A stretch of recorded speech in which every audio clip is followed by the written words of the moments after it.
The following podcast is brought to you by cdkeyoffer.com. Use offer code BrokenSilicon to get 25% off all Microsoft products and DieShrink to get 3% off everything else on the website. And then also use the offer code BrokenSilicon to get 10% off Tasty, Vite Ramen, and their other amazing products. And then also go to the links in the description to find the affiliate link to Coswheel and check out their awesome CT20 e-bike. We'll talk about these sponsors more later, but for now, let's just get on with the show.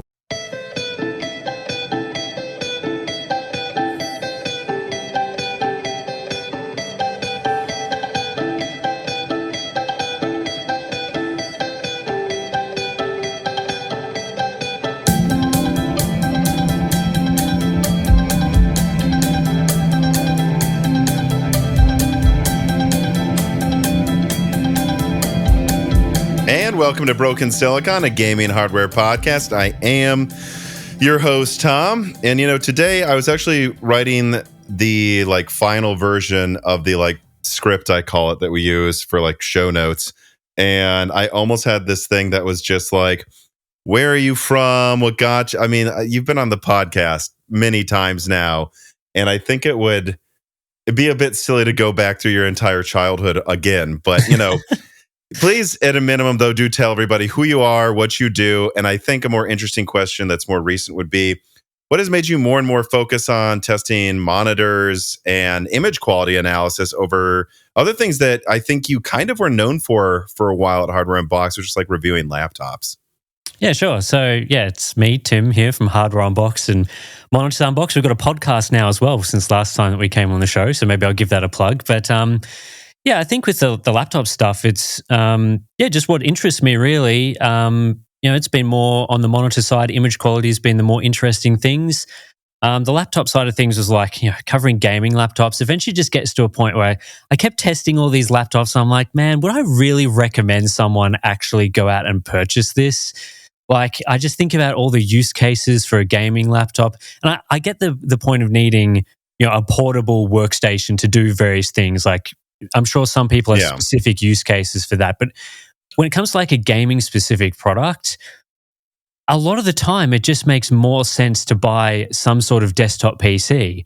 And if you really are in that sort of niche use case where you need something to take around from place to place, the beefy, big, high performance gaming laptops that we were largely talking about, again, it's do you really want to be taking around a 2 to 3 kilo laptop, half a kilo power brick, all to get not as much performance as a desktop, and it costs way more? It's such a niche product that I just decided that, a lot of the time I can't recommend this. So I'll stick to the things that I think are very worth testing, very worth recommending, things like monitors, things like GPU features have become more important. So that's where my time's been sort of spent. Yeah, it's funny. I think this was at this point maybe at least a year ago, maybe 2 years ago. I had on somebody who does hyper scanning for various companies. And that means he literally goes into the field and I think he actually scans things for an energy company. And then they look at the layout of the terrain and decide where to build any, there's all different types of power generation. And he said he actually did use desktop replacements for a while because he actually does need to show up on battery and have something very, very powerful actually run a bunch of computations in the field. Now, before that, they would bring these I don't know if you've seen, they're basically just power banks that are the size of a carry-on suitcase, and then these giant batteries. They'd use a desktop with that. Then they switched to, I don't know if it was Ampere or Pascal, that with and when more cores started coming to laptops. But he said he's switching back to portable desktops again, simply because they can't. It's they cannot get enough RAM in laptops right now, and he could not believe the 4070 had only 8 gigabytes, and that's when they decided to go back. He said that the one thing that might change his mind is something like Strix or Strix Halo, because Strix Halo coming from AMD in about a year will have a 256-bit LPDDR5 bus, meaning you could go up to maybe a terabyte of RAM with something that's reasonably powerful. And, I'm wondering if that would change your mind at all. Do you think laptops will get more interesting and more likely by you to recommend once we start getting multiple APU options? I mean, from my perspective, Meteor Lake's been a bit of a bust compared to what I think they were trying to deliver. But You could see something like maybe Lunar Lake from Intel or Strix Halo. Who knows? Like if the new Snapdragon Elite X could. I'm wondering, like, if they became more portable, having a reasonable level of gaming performance, would you be more interested in looking at those once in a while if they actually had a good battery life and could game okay? Yeah, I think it depends on the performance and pricing. If it's still like just a huge gulf between you're sort of like, what can you get for, let's say, $2,000 US from a desktop versus a laptop? If that gulf is still there, even with more powerful APUs, then it's probably not going to be super interesting. I think a lot of portable gaming has shifted more towards your Steam Deck type products. And obviously there's a bunch of competitors from Asus and MSI. And so I think for a lot of people, those type of products have sort of been good enough for portable gaming that you could supplement your console or PC at home, and makes a lot more sense as sort of a portable system. Like it's much easier to take that on a plane or in a backpack for gaming. So I guess it remains to be seen, like, yeah, where the pricing is, where the performance is, and sort of the form factors and things. Does it make sense to take it around, or is it still going to be too large of a system with other limitations? It really depends on where those products come out. I mean, I think there's a potential for the products to be better. Like, I think pricing is a significant issue. Like, they're just not powerful enough for the price that you're paying. So there could definitely be some improvements there. It's just, it seems like every time I talk about this, it's always like there's this future product that will solve these things, right? Like, now the products now kind of suck, but there's this magical thing in the future where it'll be better efficiency, better performance. But then you come to that future and, desktop performance is improved. If you're talking a year from now, we'll probably have a whole next generation of GPUs and CPUs to talk about. And it always seems like they're lagging behind by roughly the same amount every generation. So they'll need a big push. They'll need to get way better. So we'll see. Yeah, I'd say that's the one thing I worry about with like Strix Halo. I think the original roadmaps I saw for that it was years ago now, and they were like hoping to get it out the first half of 2024. This is 40 compute units of RDNA 3.5, so it's not like, something that's going to compete with a laptop 4080, which is, a 4070 Ti or something. Like, but what it would, it would still compete with maybe a laptop 4070 or something. But then, even when I put out that leak, I was told, it might slip.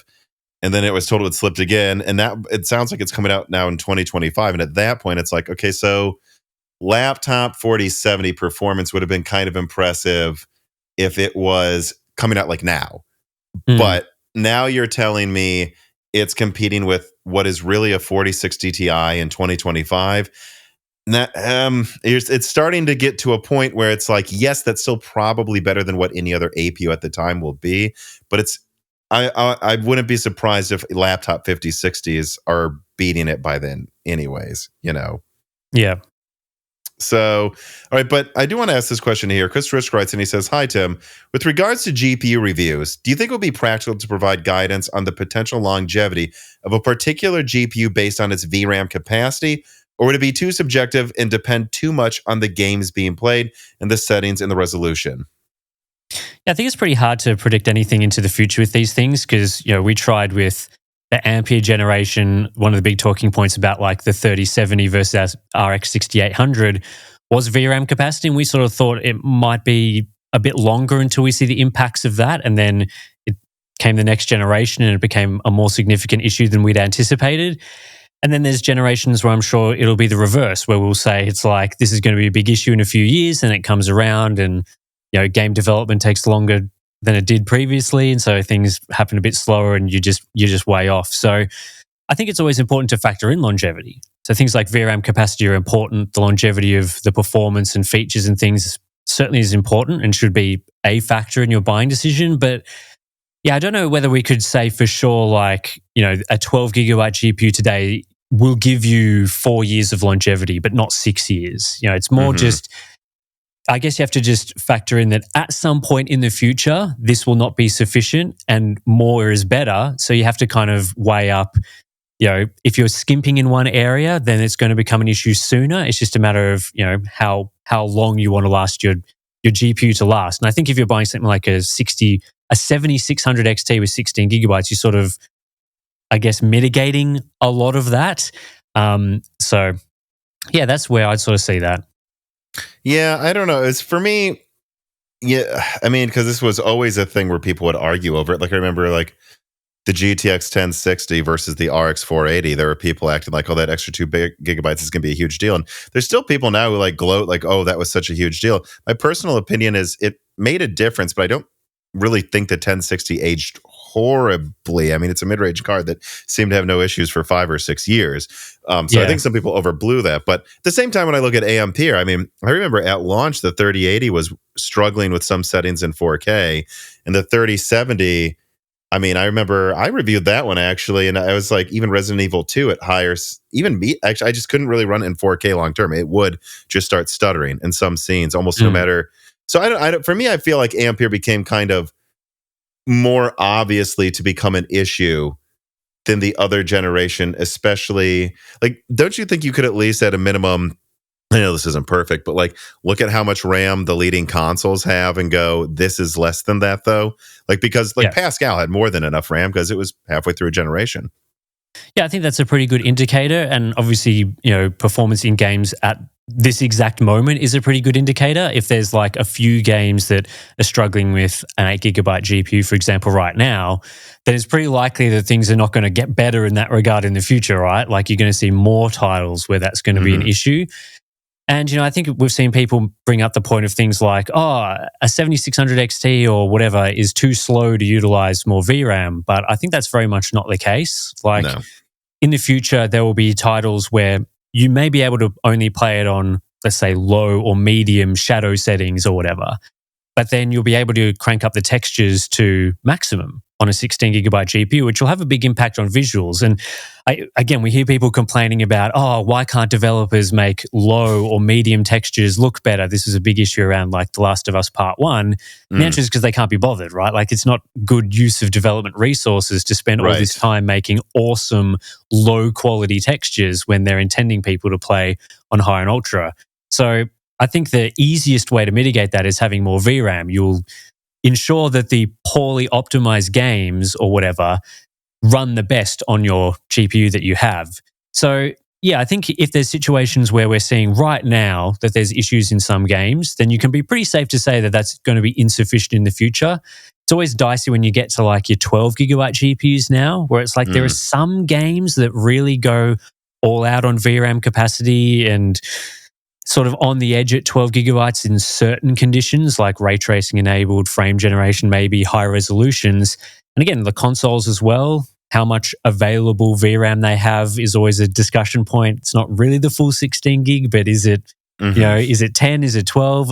Who knows, right? So I think those things certainly factor in with those edge cases. And again, like we wouldn't really be having this discussion if they'd given us a good improvement in those key mid-range positions, but we're still waiting, right?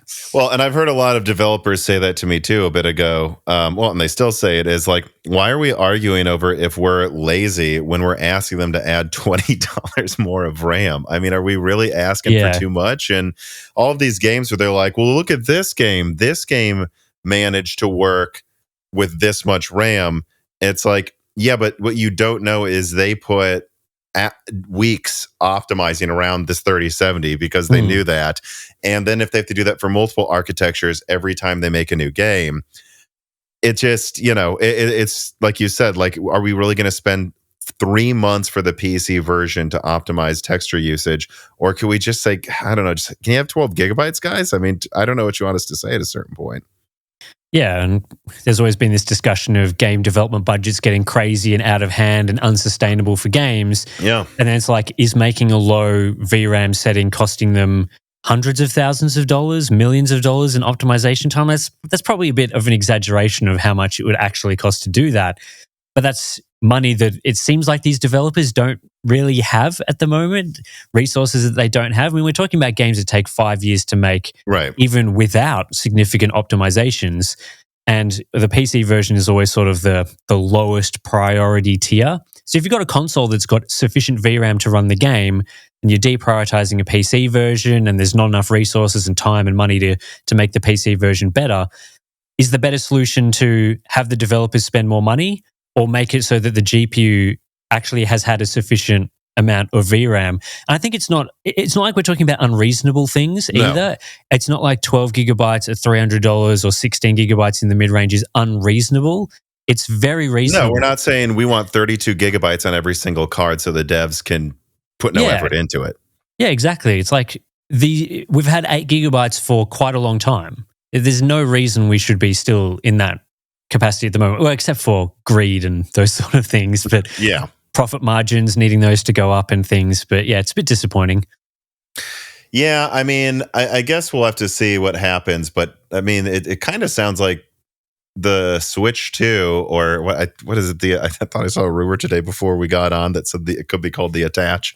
Who knows?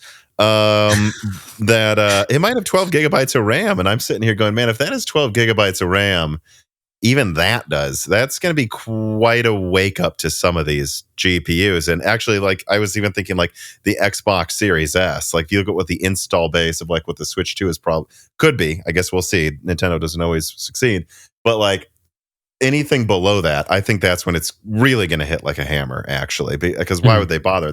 Every dev's going to go, dude, even Nintendo's giving us 12 gigabytes of RAM. Like, what is going on? Yeah, exactly. QH Freddy writes in, and he said, I felt for quite a while that temporal AA and super sampling has caused a pretty drastic reduction in visual fidelity in games recently. And to my surprise, Tim recently mentioned something similar on the Hardware Unboxed podcast. Do you think this is something that is flying under the radar? And do you expect gamers and reviewers to push back on it at all in the coming years? Certainly not. I don't think gamers... I think there's a subset of gamers that get really annoyed by this. There's a Reddit that is pretty much just dedicated to this topic, which it has a funny name. But anyway, I think I don't know if I would agree with drastic reduction in visual fidelity. I think temporal anti-aliasing is certainly a worse technique than going all out with like super sampling. And when I was talking about on the podcast, I played the Talos Principle 1, which was a game that was released in 2014-ish. It doesn't have TAA, it only has MSAA and SSAA. And I've got a 4090, it's an old game, right? You can crank up the super sampling. It looks really sharp, looks really nice. And yeah, a lot of the visual effects in that game aren't up to modern standards with things like shadows and lighting quality. But the texture quality is okay, and it comes through when you're using such a high level of super sampling. And obviously games today have largely removed those options in favor of temporal AA. I don't know whether that's caused a drastic reduction. I think it's reduced visual fidelity to some degree. It's probably improved it in some areas where things like MSAA aren't very good. Mm-hmm. But, super sampling is a pretty expensive technique. And I think, if you see gamers pushing back at TAA and then developers are like, okay, well, we'll give you super sampling. Let's say they enable super sampling on like an ultra or extreme preset and people turn it on and suddenly they're getting 30 FPS in the game because super sampling alone takes like a 2x hit on your performance or whatever. I don't think gamers will be happy with that solution either. So I think things like TAA, it's a middle ground where they're going, it's good enough, it's not perfect, but it's not costing heaps and heaps of performance. So we can continue to add in the visual effects that we want to see, whether that's shadows or ray tracing or whatever. I'm sure there's some games that would probably benefit from maybe not going as hard on those features and maybe going a bit better on improving the visual quality through super sampling, or, maybe making it so you can run on like DLAA instead of needing to use upscaling or something. But yeah, I think most of the time you probably wouldn't want the alternative. And it's nice to reminisce and go back and be like, yeah, my 4090 can run 10-year-old games with 4 times super sampling. But could you imagine doing that in a game that's released today? Like, it just would not work. Well, I remember the days too of like Crysis or Far Cry 2 or 3, where almost every game I had was what level of MSAA can I get away with? Because the consoles at the times, if you ever go back and boot up a 360 or something, the jaggies are hilarious. Like, I forgot how bad they were. Like, and I just remember like, 4 times MSAA and Far Cry 3 looks really good, but I'm going from like over 100 frames per second to like 70, then 60, then 30. And I mean, without it, it looked so bad. So I just think, it's like the alternative is what you have to think about. Is TAA is the alternative to basically nothing. and because there's not that performance hit. And then at the same time, I think people are forgetting like how much we demand out of performance now. I feel like I have to bring this up like every month. If you go back and read GPU reviews from 2007 or something, they're like, this game is getting an average of 30 with drops above 24 frames, so it's totally playable. This is not the way we're talking about if we can get a handheld Steam Deck to run at 40 frames VRR as a minimum on a handheld that's 1.5 teraflops. It's like the way we talk now about what the frame rates we're demanding are. I think what we're telling devs is, I mean, we'll take some hits to sharpness if we can get a locked 120, whereas before they were told go for 30 frames. And then you need a God PC if you want 60.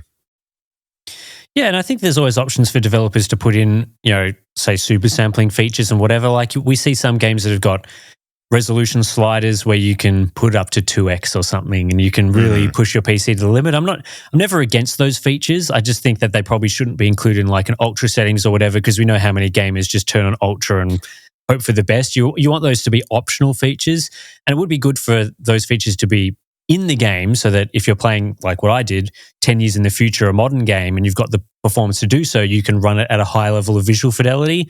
But yeah, I remember like 10 years ago as well, it wasn't just like, I remember the FXAA days, right? Where it's like, do you want the game to have no anti-aliasing so you get jaggies, or do you want it to be blurred using FXAA? And like Temporal AA is way better than FXAA. Like it's clearly a better way of running games. And even, TAA has been improved by, I'd say DLAA is typically better from Nvidia than you'd see from just your typical TAA. And that's obviously at native resolution, So yeah, I think those solutions have improved over time, and hopefully there'll be some future version of this type of technology that allows texture quality to continue to improve and doesn't soften the game as much. And they've tried with sharpening filters and stuff to improve those sorts of things, but sharpening filters can only go so far. So I think that those sort of things will continue to improve, and hopefully, as I said, there'll be some technology when things improve in 5 or 10 years that gets us closer to true super sampling in terms of lack of texture, smearing and blurriness and stuff. And so I think drastic reduction in visual fidelity is a bit extreme for my liking. I would certainly prefer to play most games with TAA and a high performance than a super sampling at, say, below 60 FPS or something along those lines. Yeah, I think what just complicates things so much right now for a developer choosing like what to focus on is we have ray tracing effects. We're adding maybe some sort of like streaming and assets, which also would use the GPU on PC. And like there's all these new features we have that we're demanding the compute units or SMs do all the stuff for us, that I think it's just very hard for them to decide we're going to go for that sharpness you used to get. Like like an example I bring up is like playing Half-Life 2 on a desktop again, and like with like a 7970, and I could just do super sampling times like infinity. And yes, it looked so sharp, but that game didn't have any of the demands we have to deal with now. I wonder if that'll change though, because I don't see a huge drive for 8K. So I wonder, ray tracing is going to make this harder because they're probably going to want to crank that up before other stuff. But you almost wonder if we might enter in a new era that I feel like we were in kind of between like, 2008 to 2013. There's this 5-year period where pretty much everyone just used 1080p. And because of that, we just got used to 1080p having more and more sharpness. I wonder if that's going to happen to 4K now, where we did everything we could to get there and start using ray tracing. And now maybe if you have a higher end graphics card, we'll go back to that era of, did you know I can play this with ×4 super sampling now that we've gotten the other low hanging fruit? Yeah, I think so. And I think higher resolution displays as well help with things like sharpness. Like a lot of the complaints I see with temporal techniques, whether that's TAA or even upscaling and stuff, are from people using it at a lower resolution, because those techniques are just much less effective on a lower resolution display. So if you're playing it at 1080p, TAA and DLSS, FSR, they look not great at 1080p, right? Like they're much different to how they run at 4K. And on a 4K monitor, games, I wouldn't say they look blurry, really. Like maybe they're not as sharp as you would see from a super sampled game at 4K, but 4K has enough resolution that in general you're getting quite a nice visual experience. And again, it depends on things like the size of the monitor you're using. Are you running on a TV? Like I think a lot of console gamers don't notice the softness of games as much because they're running it on a TV that's a bit further away. A higher resolution monitor closer to you, it's a bit easier to see some of those issues. And then, of course, if you're running a 1080p 32-inch monitor, it's probably not going to look very good. So no. I think as 4K monitors are quite affordable now, I think as that push, we get more and more mainstream mid-range gamers using higher resolution displays, that some of those sharpness and image quality complaints from TAA will become less of a factor because people upgrade from 1080 4K, they'll see that improvement, they'll be like, this looks a lot sharper and nicer, and that will be with TAA in the games that they're playing. And I think that will, there's plenty of games today that look pretty good on a 4K monitor with these techniques. So yeah, I hope that that's sort of the future that we see more of. All Jesse wants is for Maurice to play with her more often. But unfortunately, he just does not give out playtime or kisses for as low of a rate as she does. And I think she's just going to have to deal with that. But do you know what you don't have to deal with? Paying too much for Microsoft software if you go to cdkeyoffer.com. This piece of content is sponsored by cdkeyoffer.com. Whether it's Microsoft operating systems, Office products, or even many of the latest games, cdkeyoffer.com provides PC gamers with a product this community deserves. Amongst endlessly elevating component costs, fair pricing on Microsoft keys is one thing that we at least should get, I think. And the Moore's Law is Dead team has been working with cdkeyoffer.com for a very long time. And that's because they're good to me, good to Dan, good to about a dozen family members of friends of mine that have used their services. And they've been really, really good, most importantly, to the Moore's Law is Dead community. So support this channel by using offer code BROKENSILICON to save 25% off Microsoft software, or you can also use Die Shrink to save 3% off everything else on the website like games. Using either of those codes really helps the channel a ton, and it helps save you money. So use those codes BROKENSILICON and Die Shrink at cdkeyoffer.com today. All right, so we're kind of dancing around getting to this subject, but we've touched on it loosely a few times in the past few minutes. I just want to ask this point blank, how do you summarize the current situation of FSR versus maybe even XE super sampling versus DLSS, and maybe even versus some of the third-party alternatives out there on PC right now? Like, what is the current upscaling situation? I think we'll know who you say is winning right now and who isn't, and just how you kind of see the landscape and when these things are useful. Yeah, so I think having now tested a lot of upscaling over the last, since it came out, right? It's taken a while to really analyze everything that these things can offer and sort of come to firm conclusions about what they can do. Because I think when we first started to see upscaling, there's a few games, you tested in a few resolutions because that's all the time that you had to do, and you sort of come to conclusions that aren't always applicable across a wide variety of GPUs and resolutions and games. I think after testing these features for quite a while, there's a few main takeaways that I've come to. The first one being that upscaling works better the higher tier GPU you have, which is kind of a reverse of the situation that you'd want, where higher performance GPUs can run at higher resolutions and at higher frame rates, both of which make upscaling work better. So compare that to like a 4060 type product where at ultra settings, you're probably looking at a 1080p to 1440p GPU. Upscaling is a lot less effective there. So it's kind of this reverse situation where you really start to see the benefits of this on the higher tier products, but a lot of people want it to be the case on the lower tier products. And I think that affects recommendations a bit. Obviously, here's a funny thing too, right? Is like with the 4060, I have one here that I just got done testing again, and it actually is pretty powerful. If it had 16 gigabytes of RAM, I mean, you could do 4K ultra performance mode. It would probably run it pretty fine. I mean, it's kind of close to a 3060 Ti in performance, but all of these GPUs, I guess besides the 7600 XT, don't even have the RAM to get to that resolution and then use DLSS aggressively. Yeah, that's right. So that plays a part in it as well. And I think we've talked about, in this podcast already, about how upscaling is, better at higher resolutions than is at lower resolutions. So the amount of times I'd be willing to recommend using it at 4K is very different to at 1080p. Mm-hmm. And that applies across the different vendors as well. So DLSS, I think, is universally the best upscaling solution right now, but it's much closer to the other technologies at 4K than it is at 1080p. Like FSR is quite bad at 1080p.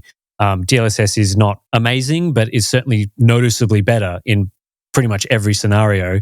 Whereas at 4K, you can see some areas where FSR isn't as good, but it's much more playable and much more usable. And then on top of that, you have XeSS, which sort of sits in between the two. I think they've made a lot of improvements to the DP4A model that runs across all GPUs. I think that's generally better than FSR, as well as being a bit heavier in performance. So where it lays in sort of which DLSS quality mode are you using versus XeSS versus FSR, can sort of XeSS would be running at maybe a tier below, but tends to look okay. So yeah, that's sort of the current situation. I think, for GPU reviews and recommendations, I think all those things are pretty important to factor in. So again, the higher in performance you go, the more important it is to discuss features like DLSS being better and those sorts of things. And then at the lower tier, especially for, I know we reviewed like the RTX 3050 6GB recently, a sub $200 GPU, right? In a lot of situations, it's difficult to recommend gamers run upscaling on that type of product. So yeah, it just depends. So I think that's pretty much my summary of how things are at the moment. It's taken a while to sort of figure out all the nuances to how upscaling works. And that's without even mentioning that it runs noticeably different across different games as well, which again makes it quite hard to test and apply evenly. I guess actually what I'm thinking of asking here is like, how things have turned out at the current moment early in 2024 different than what you expected maybe a couple of years ago? Because it's really kind of been all over the place in how things have gone. Like DLSS 1 was, in my opinion, one of the biggest jokes I've ever seen in my life. I mean, it was literally worse than just adjusting the resolution or something. Like, it's crazy to me. And then DLSS 2 got okay. And then honestly, right around when Ampere came out, it was pretty good in 4K.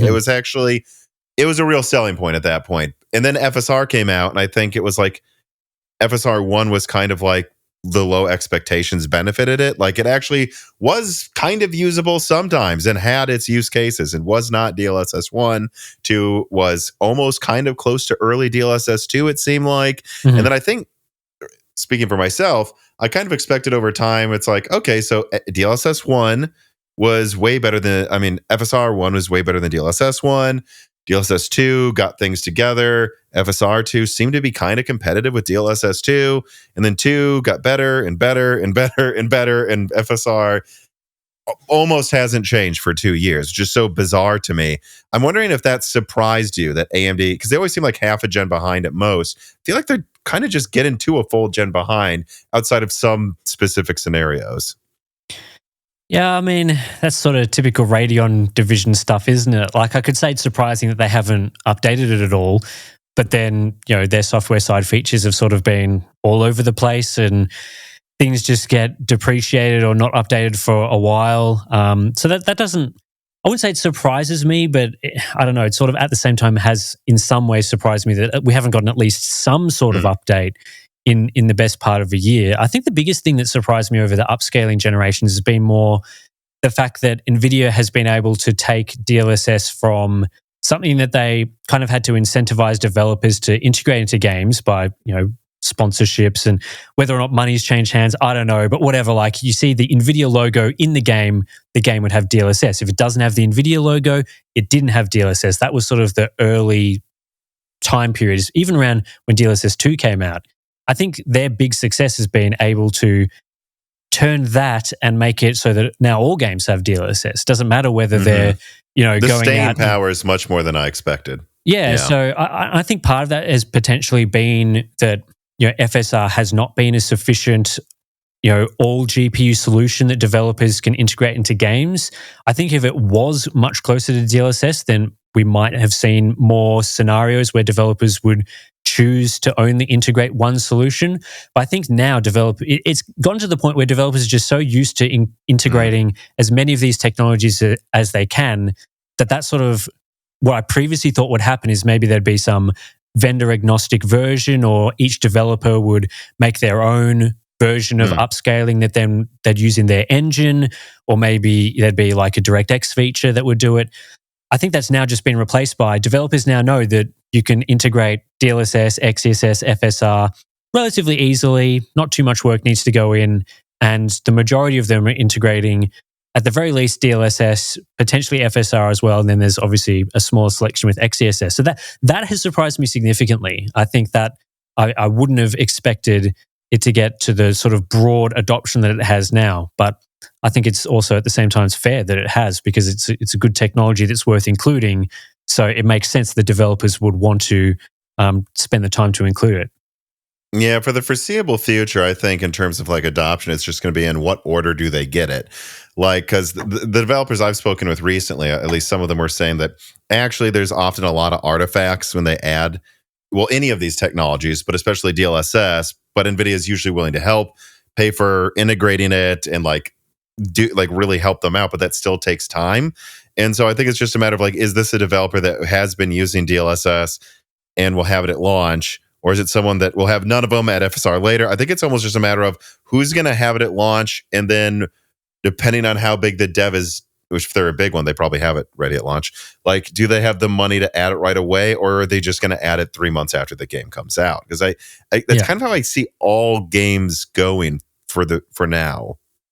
Yeah, and I think as developers, they put in the work to integrate it into their engine, and then they use or modify that engine for a future title. It's going to make it a lot easier for them to continue to have that feature in the game. I think there's been some games that have sort of struggled to integrate these features in, like Starfield, for example, where that sort of was the first of the Creation Engine games. Is that the engine that they use for Starfield? Something like that.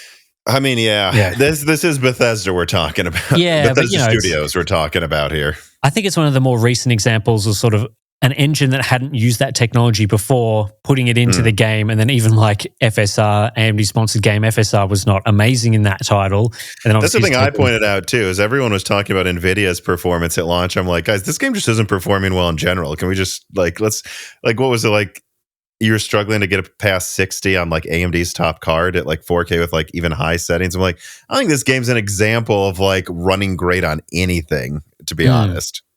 Yeah, and then you got the sort of other end of the scale where you've got your Unreal Engine games where there's widely available plugins to put into your games. A lot of developers are familiar with it, and there's lots of other custom engines that have been putting a lot of work into getting these features in the game. And I imagine that they're not going to remove those features in the next version of the game. Like if you spend the time to integrate DLSS, why would you remove it for the next version of the game? Like that makes it's not like PhysX, right? Sense. Where like one game is PhysX, the second one doesn't, the third one does. It just goes back and forth depending on the sponsorship.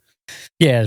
So I think developers will, once they get familiar with how these technologies work, and as they, they sort of gain a better understanding and they've put in the work to do it, that it just is at that point now where you'd expect that, at least for most major games, and I'm excluding like indie titles here. There's a lot of indie titles as well that don't really need these features in them. But I think for major games, once a developer's figured out how to do it, that the expectation is that you would see DLSS, FSR, and whatever version it is, maybe up in the air. Like, is it the very latest version, or is it a generation behind? There's many DLSS DLLs you can use, right? So that will be, that will be questionable. Will developers keep up the pace of innovation with those features? But I think the minimum will be including some version. And once they've done that, then hopefully upgrading it to the latest versions will be a bit easier. XTX999 writes in and says, why do you think AMD takes a good amount of time to respond to new software or just make their own? Affinity is the only feature recently I can remember that they seem to lead with first and were followed then later by NVIDIA's version. And that's not a recent example. Don't get me wrong, driver-level fluid motion frames for DX11 and 12 seems amazing to properly use, but that's more so because, in my opinion, they know adoption for FSR would be abysmal if they hadn't made it open to as many people as possible, whereas DLSS 3.5 is the reason to buy NVIDIA, among many other things for some people. When will AMD make this is a reason to buy AMD feature? The only reason to buy AMD right now, in my opinion, is because NVIDIA is dropping the ball, not because they have killer features or anything else, only because NVIDIA doesn't want to give us more VRAM for the most part. Yeah, it's interesting. I think I've brought this up a few times over the past few years of what is the AMD killer feature. NVIDIA's obviously put a lot of software development time into making those sorts of things. And, I think in the Turing generation, they sort of did that with ray tracing and DLSS, or at least they attempted to make sort of these killer features. And they haven't really stopped from there. Like they were sort of first to frame generation. They've had ray reconstruction. There's been RTX voice. There's been all these, more minor features that they're still adding in, but they're still first to those features.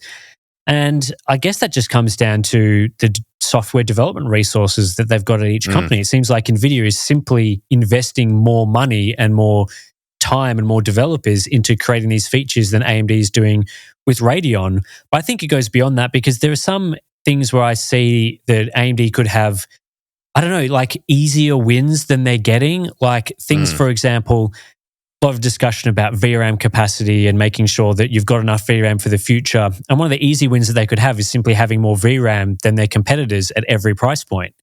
And that's not like a software feature that they need to spend thousands upon thousands of dollars developing. It's like you just make the hardware slightly better. So then there's like a clear, I don't know whether it's a feature or hardware or performance difference, but it's a clear distinction that puts them ahead in some way. And they just don't take those sort of easy wins and that sort of thing. And I think with as often as you think they could, right? Like you just do it across the stack from the start. Yeah, like I think developing a new, interesting DLSS-like feature. Obviously, I'm not talking like an upscaling alternative, but like something that has broad performance improvements for gamers and is worth using most of the time and that you'd want to have on your GPU. That's hard, right? Like I'm sure we could sit here for the next hour and not come up with a particularly good idea of what you could do with that. Most of what I would come up with is just like a better version of FSR. Like I think it's actually something I've heard that Nvidia is probably working on right now for like a DLSS 4 or whatever, which would be like making it so that you don't have to cut your frame rate in half to use frame generation, and like trying to like just make this like one-stop shop of DLSS where it only uses generated frames when you drop frames so that you're not getting that latency drop most of the time. Then at the same time, kind of making it dynamic DLSS levels, resolute, all this. So the idea would be with like an RTX 6090, they would say you can turn on the whatever you want with this to the 6050. The 6050 is just using more fake frames and aggressive DLSS, but you don't need to click a button. Like I think, but I think Nvidia is probably more likely to get to that than AMD. Like putting it all together as like a bet, like actually using inserted frames in a way that doesn't always lower latency. But again, I think Nvidia is probably going to get to that first. Yeah, I think so. And even then, that's still largely just a continuation of existing upscaling features. Like AMD could do that, but then it's sort of, again, it would be a cool feature, but is it like a new, groundbreaking, you must have, like sort of when ray tracing was dropped, for example, like even if it wasn't worth using at the beginning, at least you were like, oh, well, that's sort of like a new, again, like ray tracing sort of being a thing for production workloads, but you know what I mean? Like it's a new thing for gaming. Well, I mean, audio is something I can come up with too, but they kind of gave that up. I heard they had way better audio with the 290X, and they just kind of stopped at minimum talking about it. I don't know why. Yeah, and I sort of think of like, what are the things that gamers would want in games today? What are like some of the limiting factors? And obviously VRAM is one of them. And I think as well, is there an opportunity to have some sort of method of optimizing, let's say, your shader compilation issues that we see in Unreal Engine games or something along those lines? Like gamers complain about, what do they complain about? Like stuttering in games, specifically Unreal Engine games most of the time. Is there a way that you could do some sort of hardware optimization for that so that it's not on the developers to do it? Because as we've talked about, developers are not always going to optimize games in that way. But is there like some sort of hardware trick that could be done that optimizes that? Or is there something where, AMD is able to significantly improve the geometry performance of their products? So you could get games that are much more densely populated with geometry and textures and things to make them more realistic. Like, is there a way that they could go, well, NVIDIA's kind of done ray tracing and we're not going to be able to do that as a new feature because it's out there now, right? Like, can we go into the other field, the other area that can improve the visuals of games, which would be things like geometry and texture quality? And then on top of that, they have to then put in the development resources, which is where I think the audio stuff sort of failed. They put it in their GPU and then they didn't really do anything. They weren't like, hey, developers, please put in cool audio features into our games. And that's probably now just been superseded by like your Dolby Atmos type stuff. So they have to come up with some sort of feature. Maybe it's something like I mentioned on the texture or geometry side or something. I don't know. That's just spitballing some potential. But all these things you're touching on feature. too, it's funny. It's like if only AMD had a bunch of console partnerships who have already probably had expert. It's like they've already had custom audio engines in the PS5. They have like pre-compiled stuff that the consoles have that, so they would have more experience working with developers on the consoles with that. Same with all of these other things you're talking about. It's like they actually should have a leg up on Nvidia in doing something with that type of stuff too, considering how many partners they're working with on consoles. Yeah, you would have thought so. I mean, you know, the PS5 has dedicated storage decompression, doesn't it? Whereas that... Yeah, they all do to some degree, but that one's like a big one. And I believe they actually have like a custom compute unit that they modified to be like a audio FPGA or something in it. Or like they said, like technically, how I've had it described, is it's like it has a 37th compute unit that then they modified a bit to do all this special 3D audio stuff. Like, so how much die space does that take up? Could we take some version of that in partnership with Sony and put this custom audio thing in every Radeon card that doesn't actually add much die space? I don't know. That's like something that would be special. Yeah, I'm sure some of those features are developed in partnership with Sony. So there's probably some licensing issues to take that exact same feature. I mean, I'm sure they could, you know, depending on legal ramifications, you know, come up with a similar concept for their Radeon products, which I'm sure is what you were getting at. But yeah, there's certainly, that's the sort of thing that I would see is lacking, is their sort of vision for creating those features. And I think part of it as well is just that they're continually behind on everything else, right? Like they've got to have development resources improving upscaling and frame generation and other driver features or whatever. And, you know, NVIDIA comes out with a new thing, then they've got to put some developer on it to make their version of it. And they're spending all that time doing that. And then what's left over to come up with the concept and develop the concept for their exclusive cool new feature. And then on top of that, you know, how good's their developer network? That's, you know, we see with the consoles, it should be there, but it's not always there. Like something that I go back to is like an FSR3 launch. Like, why did that launch in those games? Did they not have the developer partnerships to put FSR3 into like a real tentpole title for them, like a real big cyberpunk-like game? Yeah. Like DLSS 3 debuted in Cyberpunk and Flight Simulator and a few other, what I would describe as fairly major games. Then FSR3 comes out and AMD sort of almost silently releases it into mediocre. That was one of the weirdest games. things I've ever seen. Weren't they like, FSR3 is going to actually come out next year, and then all of a sudden, just kidding, here's a beta, but it doesn't work. Like, why did you say it was going to come out next year? Then it came out sooner, but then it had all these issues. I don't understand like how that all happened. I really don't get it.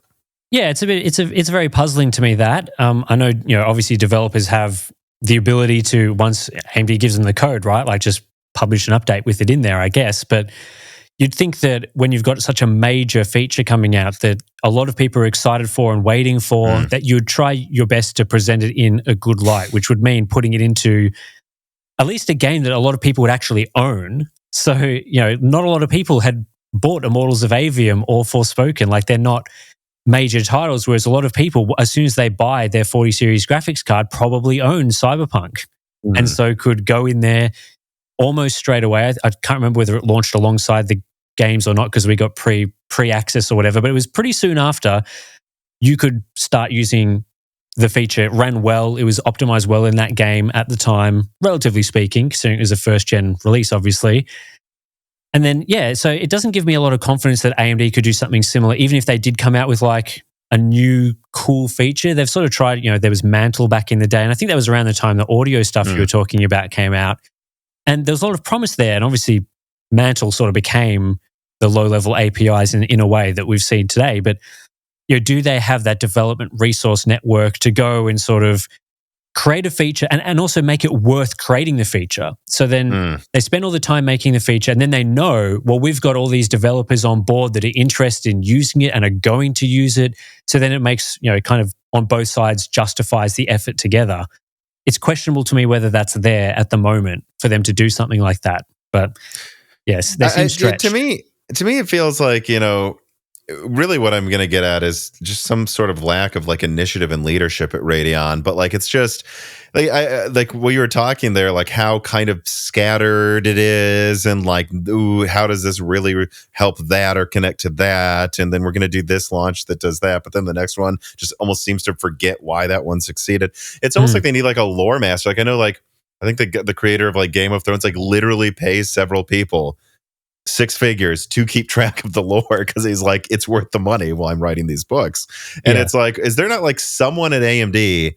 Again, this would just probably be the head of Radeon or something, like, but sitting there going, okay, is there an overall strategy, and does it make sense? And it's not just the features. The weirdest thing is like the naming of their products. Like they genuinely thought people wanted a $900 7900 XT. Like how different would that launch have been if they would have had what was called the XTX, the 7900 XT at like, 1,000, and then the other one at 750, and then 7,800, like all the like no 7,900 GRE. That's weird. Now it's launching during the year of the year of the dragon too. Like it's such a weird lineup in naming, and they seem to switch Radeon naming schemes every 3 generations or something. I don't understand why there's just not more like, if we do this long term, it will mean this. Like they did it. They were comparing the 5700 XT to the 2070 and the 6700 XT to the 3070, and now they compare your 800 XT to, I mean, I guess now they compare the 800 XT to the 70, not the 700. And how hard will that be to get back for people to go into a store and go, 700 XT means it competes with the 2070? They don't say that anymore. And how hard will that? Are you going to have to switch naming schemes entirely again to reset again? And I just don't know how those decisions are made. Yeah, I don't really know either. I'd have to, I don't know, they're probably never going to tell me for a start, but almost sit in on, meetings to fully Maybe they don't know why. Yeah. Well, that's part of it, right? Like, it's always, you bring up the pricing of like a 7900 XT. That was so bizarre because even if people weren't super interested in a $900 GPU with that level of performance, which is fine, it didn't make sense in their own lineup. It wasn't, the performance gap between it and the XTX did not justify that price difference. The price difference needed to be larger. So that brings up the question of like, was the person who was making the GPUs and benchmarking them and providing the performance numbers, right? Were they accurately informing the people making the marketing, naming, pricing decisions about what the product actually is? And it happens sort of again with the 7700 XT versus the 7800 XT, where those products are, the pricing gap probably should have been a little larger than it was to make sense in their own lineup. And so that seems a very weird disconnect for me. Like, the Radeon division should know that a 7900 XT at $900 is a bad price because the performance deficit is worse. And I guess maybe they're thinking, we'll incentivize people to buy the XTX because the XT will be so bad that you would spend the extra $100 or do something like that. But what I heard is that they had actually produced a ton of XTs, more than they needed to. So they clearly actually thought it was good too, or something. I don't know. Yeah, and having spoken to Steve around the time of that launch, he was saying that, when he was speaking to AMD, so I guess secondhand information, right? But when he was speaking to AMD, that they were surprised that his review of the XT was so negative because they thought it was a really good product. And again, that sort of shows some weird thinking going on, right? Like, again, it's sort of hard to say exactly what is going on inside AMD, but there's some weird messaging disconnect there between what the products are and how they're sort of being marketed. And it even goes beyond things like that, right? Like, they sort of overrate their own products. Like, there's many instances where they've priced it based on how competitive it is with an Nvidia GPU, but only for rasterization performance, which is especially problematic in sort of your higher tier products where people will be factoring in ray tracing features, etc., right? So you see a product where it's like, it might be 5 or 10% better cost per frame for rasterization for their product. And then you look at ray tracing and it's worse cost per frame. They don't have the features. It's like, what are they... Is that the only thing that they're using to justify that pricing? Like, are they thinking the gamers are only interested in rasterization performance at the moment and that the other things are irrelevant and don't play into buying decisions? It's quite weird. So I don't know whether like overrating their own products is the right word, but they certainly are using interesting metrics to price their products compared to Nvidia. The way I've recently described it a few times is my opinion is I think they're just so caught up in playing 5D chess up their own ass against Nvidia. Like they are overly comparing themselves to Nvidia. When they look at the 4080 12 gigabyte, they were like, oh, well, so everything Nvidia does is smart. And they made the 4080 12 gigabyte. So then we're going to price our 20 gigabyte product at the same MSRP. And because of that, it's good. And we're going to call it the XT because then people will compare it to the 6900 XT. And they forgot that all of this strategizing was like a move reacting to a move reacting to a move. That may have been a dumb move. And then they cancel the 4080 12 gigabyte. And they're like, what do we like? If they would have just sat down, not looked at what Nvidia was doing, and said, we just need this lineup to make sense. What do gamers want at what price? What margin can we stomach? And how should we? And then look at the competition, make sure we don't have any weaknesses next. I think they'd be making far less of these issues. Like the 800 XT should be this much stronger than the previous 800 XT. And it should target this with this much VRAM because that's what resolution people will game at $500 now. And let's just go, what are they doing? Oh, but we made it 20% cheaper, so they're going to lose their minds. And then maybe, like something like the 4080 doesn't sell, and they're like, oh, the 4080 12 gigabyte gets canceled, and they're like, oh, wait, we just compared ourselves and all of our strategy to a product that didn't even launch. Yeah, I think there's a lack of long-term vision there, really. Like, as you say, it seems very reactionary, a lot of their decision-making, reactionary to things that have just happened, the competition, and whatever the case may be. There's not a lot of, how are they going to genuinely gain market share? Do they even want, like, it's not even clear whether they want more Radeon market share. And you'd think that would be an obvious thing, right? Like a company would want a greater market share, but they don't seem to be making the decisions that would lead to greater market share. Making your product slightly cheaper than the competition, maybe slightly better than your previous generation product, maybe doesn't have as good competition in a few different areas. It's not going to shift that needle all that much. Whereas if they went back and they looked at the 6000 series, particularly the pricing after the cryptocurrency boom. So if they don't go, okay, well, an RX 6600 is a $330 product or whatever they launched it at, which I think it was that, wasn't it? Some crazy high price. $329 was the MSRP for the 6600. Yeah, so of course, if they compare a $279 7600 to the $330 6600, it comes out looking a lot better. But they need to get real with themselves and think that, we didn't actually sell that product for $330 for like the last year or more. So if they looked at that and then they went, okay, people generally would be wanting, compared to the previous generation, maybe 20 to 30% more performance. They also would want roughly 50% more performance than our 5000 series products, like 5700 XT and so on. We're just going to hit those markers. We'll try compete on features as best as we can on ray tracing, things like that. And as you say, avoid the weaknesses compared to Nvidia or whatever. Then I think they would have ended up having products that are much more competitive and much more reasonably priced. And yeah, Nvidia can go off and do whatever they want with their high pricing or whatever that people have been complaining about. But at least AMD would have had some sort of, they'd be doing it their own way and coming up with their own prices that make sense for them. Whereas what it seems like they've been doing is they've just been going, well, we can get the most profit margin that we can right now by making our products, as close as we possibly can get it in terms of value and cost per frame metrics and stuff. And then that'll give us the money now. And it's like, well, could you sacrifice a little bit of that margin now to give you in 2 generations significantly more because you set the groundwork to make Radeon much more attractive and better value for gamers? People are getting more into your ecosystem and stuff. There doesn't seem to be a lot of that thinking at the moment with them. No, and I think, again, it's a lot of it for me at this point because, it's really a separate debate to go, oh, well, this is really this good, and actually it's fair they did this. I think one thing that it would be hard for anyone to argue with is just the consistency thing. Like, why is your 900 XT not always $999 and the top of the market? Why did you just invent the XTX? Now, if people go into the store, they're like, well, I've never heard of that. What does that mean? Like, why are you not always consistently making your 700 XT the best 4070 or 5070, 3070 killer it can be at $500 with more RAM? Like, if you were playing the long game, I would argue you could have just called the 7800 XT the 7700 XT, and now in the future, when you launch a 8700 XT, they'd go, oh, those are usually better than a 70.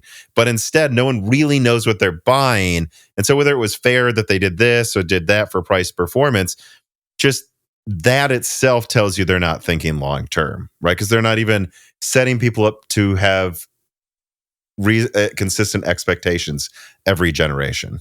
Yeah, and there's lots of gaps in their lineup. Each generation, they seem to have a different just set of products that they're producing. Like the 5000 series obviously had no high-end products, and then you have the 6000 series, which seemed to be their most complete lineup that we've seen recently. And there were some trash-tier products in there, like a 6500 XT, which didn't get a success of this generation. Probably fair enough. Not yet, we'll see. If that's all you can make, probably don't make it. But at the moment, there's like some pretty significant price gaps, and that creates problems where they launch things like, as you mentioned earlier, the 7900 GRE in the year of the dragon, which the name makes no sense.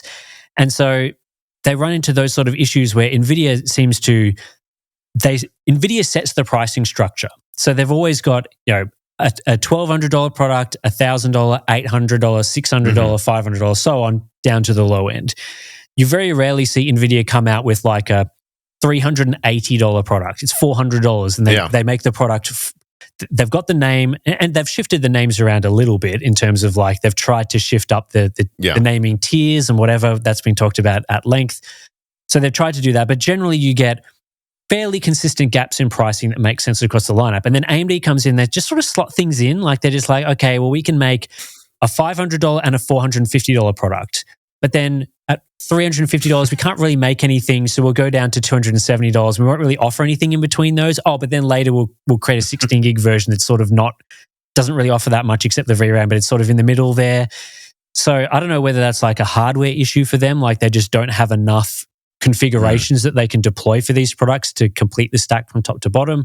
Obviously, there's been rumors of next-gen products not having high-end parts. I don't know what's happening there, but they need to, I think the consistency, as you mentioned, is a big point. They need to make it so gamers know every year you can buy a Radeon product, and if you've bought a $500 product one generation, there will be a $500 product the next generation. If you buy a high-end product, there will be a high-end version for you next year that you can upgrade to if you really want to. Or again, if they don't have what could be an 8900 XT this generation, well, but whatever, our 8700 XT is $499, and it is 50% better than the old 7700 XT. Like, so yep, there's no 8900, but everything has the name you think it would have that is out, or something like that. Yeah, and I think that would work as well, knowing that a lot of gamers only upgrade their GPU every 2 or 3 generations. So if you've got a person that's, coming from a 5000 series product, which would be 3 generations, wouldn't it, to like an 8000 series new product, then there wasn't a high-end product there. So, true. Maybe it's not even a big deal for them, but next gen it will be. For the exactly right. And if you had bought a high-end GPU from the 6000 series or 7000 series, you could either just wait beyond that generation, or maybe they'd offer such good value with a lower tier product that you'd be tempted to cross to that. So long as they're consistent, though, they can't just suddenly not have like a $300. Like, imagine if they made they focused only on the mid range and they didn't release let's say a $250 GPU. Like, that would be weird, but I wouldn't rule it out. Yeah, and it would make sense if everything else in the generation had the right name, but if they were just randomly like, well, now it's the 9500 XT for $400, but we don't have a $300. Yeah, I could see them doing that, actually. If they did something like that, it'd be very bizarre. Essie is ready for spring. She's excited to get outside and start carrying around entire tree branches that she just thinks are S-tier sticks, which really, they can't be that healthy for her, although I can't imagine they're really any more unhealthy than the typical ramen people are eating on a busy workday. Well, of course that is, unless they eat Vite Ramen. This piece of content is brought to you by Vite Ramen. Vite Ramen is a healthy, tasty, and shelf-stable food crafted by an American startup that offers tons of options for eating healthy, like their classic packages that make it easy to add protein and other ingredients of your choice, or also their Ramen Go packages that offer a healthy, microwavable option for those who truly only have a 15-minute lunch break when they are away from home. And I also need to take a second to promote their Nano Boost Vitality Powder as well. Seriously, this is a fantastic alternative to coffee that you'll find me drinking in many Broken Silicon episodes when I'm forced to record late at night, and I truly do believe it blows away their competition. You have to understand, I've been working with the people at Vite for years now, and I have a lot of freedom in what I can promote from their website. And out of the things they make, I have to say, it blows away the competition. This thing tastes great. It's easy to mix into water. You never has that sand-like texture their competitors often have. And so I really cannot recommend that enough, in addition to just basically everything on their website. You know, going to their website and buying something from Vite Ramen, that directly supports this channel, and it supports a sponsor that's been good to the Moore's Law's Dead team for many years. So I really do like their products, all of them, especially their ramen and Nano Boost Vitality Powder, and I can't recommend them enough. So support Moore's Law's Dead by supporting Vite today. But all right, so I want to move on to this thing here that I was really excited to have you on for to talk about after having this like sudden PlayStation 5 Pro leak that I put out, but then also having you do a lot of DLSS and FSR testing. It's been rumored for a while now that there was some thing Sony was working on for the PS5 Pro that would be their own upscaling solution. Apparently it's called, at least right now, behind the scenes, PlayStation Spectral Super Resolution. And at a minimum, from what I've seen in the documents I have, it seems to pretty clearly have high computational requirements and use a lot of the AI capabilities, presumably in, you know, RDNA 3.5, 4, or 5, whatever IP AMD has coming out over the next couple of years. And at a minimum, they seem willing to market that it's better than FSR2. I'm just curious how you think about that, because it seems plausible, if it works out well, that Sony has a better upscaling solution than AMD does in a product, but you know, before AMD has FSR4 or whatever they're going to call the next thing. I'm wondering like what you think about that scenario in general, and just how much you would expect from what you've seen. PSSR, which they might want to change that acronym, I think, in the future, by the way, if you sound out how it sounds. Yeah. But do you think it will be able to compete with something like DLSS 3.5? And is it surprising that this may be better than FSR, than any version of FSR that's out there right now? Just in general, what do you think about this? No, that doesn't really surprise me too much. I think, you know, we've just been talking about Radeon's struggles with software features and things like that. I think Sony has a much better track record of software and hardware development in general. Now, obviously, they don't develop all the hardware themselves. They rely on AMD for some of that. But, you know, generally they tend to execute pretty well, and they get good. You know, we can only judge on things like the games that they produce, where they're investing money, some of the features that they integrate into their consoles. They tend to be pretty at the forefront of those sorts of things in terms of coming up with the best solutions for those sorts of areas. So it wouldn't surprise me that they've put in effort to create a better quality than FSR2 upscaler. That doesn't seem out of the question for Sony at all, based on what they have produced in the consoles. And again, like FSR, you know, it's clearly there's some limitations there. So it's not like the bar has been set especially high for them to surpass that. Again, like they haven't upgraded FSR in nearly 18 months. I can't remember what the exact number is, like 14, 15 months, something like that, since FSR 2.2, which is used in FSR 3. So, you know, if that's the bar, they've had at least a year to generate a feature that, you know, competing against something that hasn't been updated at all, and then potentially more than that if they've been working on it prior to the release of those sorts of things. So there's certainly been enough time for them to do that. And as I said, the bar for FSR2, especially if they're upscaling, like I imagine a lot of consoles, the key thing that they'd be looking for is upscaling from, say, a 1080p to 4K. A lot of gamers would just use the quality setting at 4K, which upscales from whatever it is, 1800p or 1600p or whatever it is. So a lot of, you know, consoles prefer the 1080, the big upscaling factors, because they're a lot slower. And FSR is not great at like 4K performance mode, so there's certainly scope for a feature to, you know, be better than that. XeSS has sort of done that with their, you know, lighter version that they use for even the AI upscaled version. So it's certainly possible. Could it compete with DLSS, you know, the latest versions of DLSS in quality? I mean, that's hard to say. Nvidia's put a lot of time and effort into improving DLSS, and it keeps getting better with each. You know, even just minor DLL versions tend to get a little bit better. And they've put in a lot of work as well to make it customizable with all the different presets that developers can use, like the faster presets for faster paced games, the ones that take in more temporal samples for your slower paced games. So the ghosting versus shimmering, you can sort of tweak that a little bit on the developer side of things. I've seen the things that you sent over for PSSR, and who knows whether any of that's in there. So, the document seems more of an outline, picture right? that I have right now, and it's a picture being shared by Sony. So could be biased. It would not be crazy to think it could be a best case scenario, but it's also not in motion, and it's not like a raw image in like 8K. Like that's what I would want, and that's why the version I sent just over a nose, like Tim, a version of the picture that had like less of all of the filters all over it to like kind of try to remove any way they could track where the document came from. And I saw people in the comments say it's unfortunate we can't see the raw picture, but I thought, unless we have this in motion in 8K, I don't know that it matters because I'm not going to have a final opinion about its quality until that. Although I am curious if I don't know if you did, but like if you saw the picture and there was anything that stood out to you. All it seemed like to me is we have one picture, seems like it looks better than FSR2, but it's a still frame. Yeah, I mean, that's always the issue with these comparisons, is that most of the artifacts don't really show up at all in still imagery, right? Even stationary video content can have issues, like DLSS at 1080p or bigger upscaling factors can look pretty much as good or even better than native if you're not moving at all and you're just sort of looking at textures and things like that. It looks really good. Then you start moving, you start seeing the artifacts, the reduction in texture quality, the shimmering and things like that. FSR can have issues even stationary when you see a bit of shimmering and things, which obviously you're not going to come across in the picture.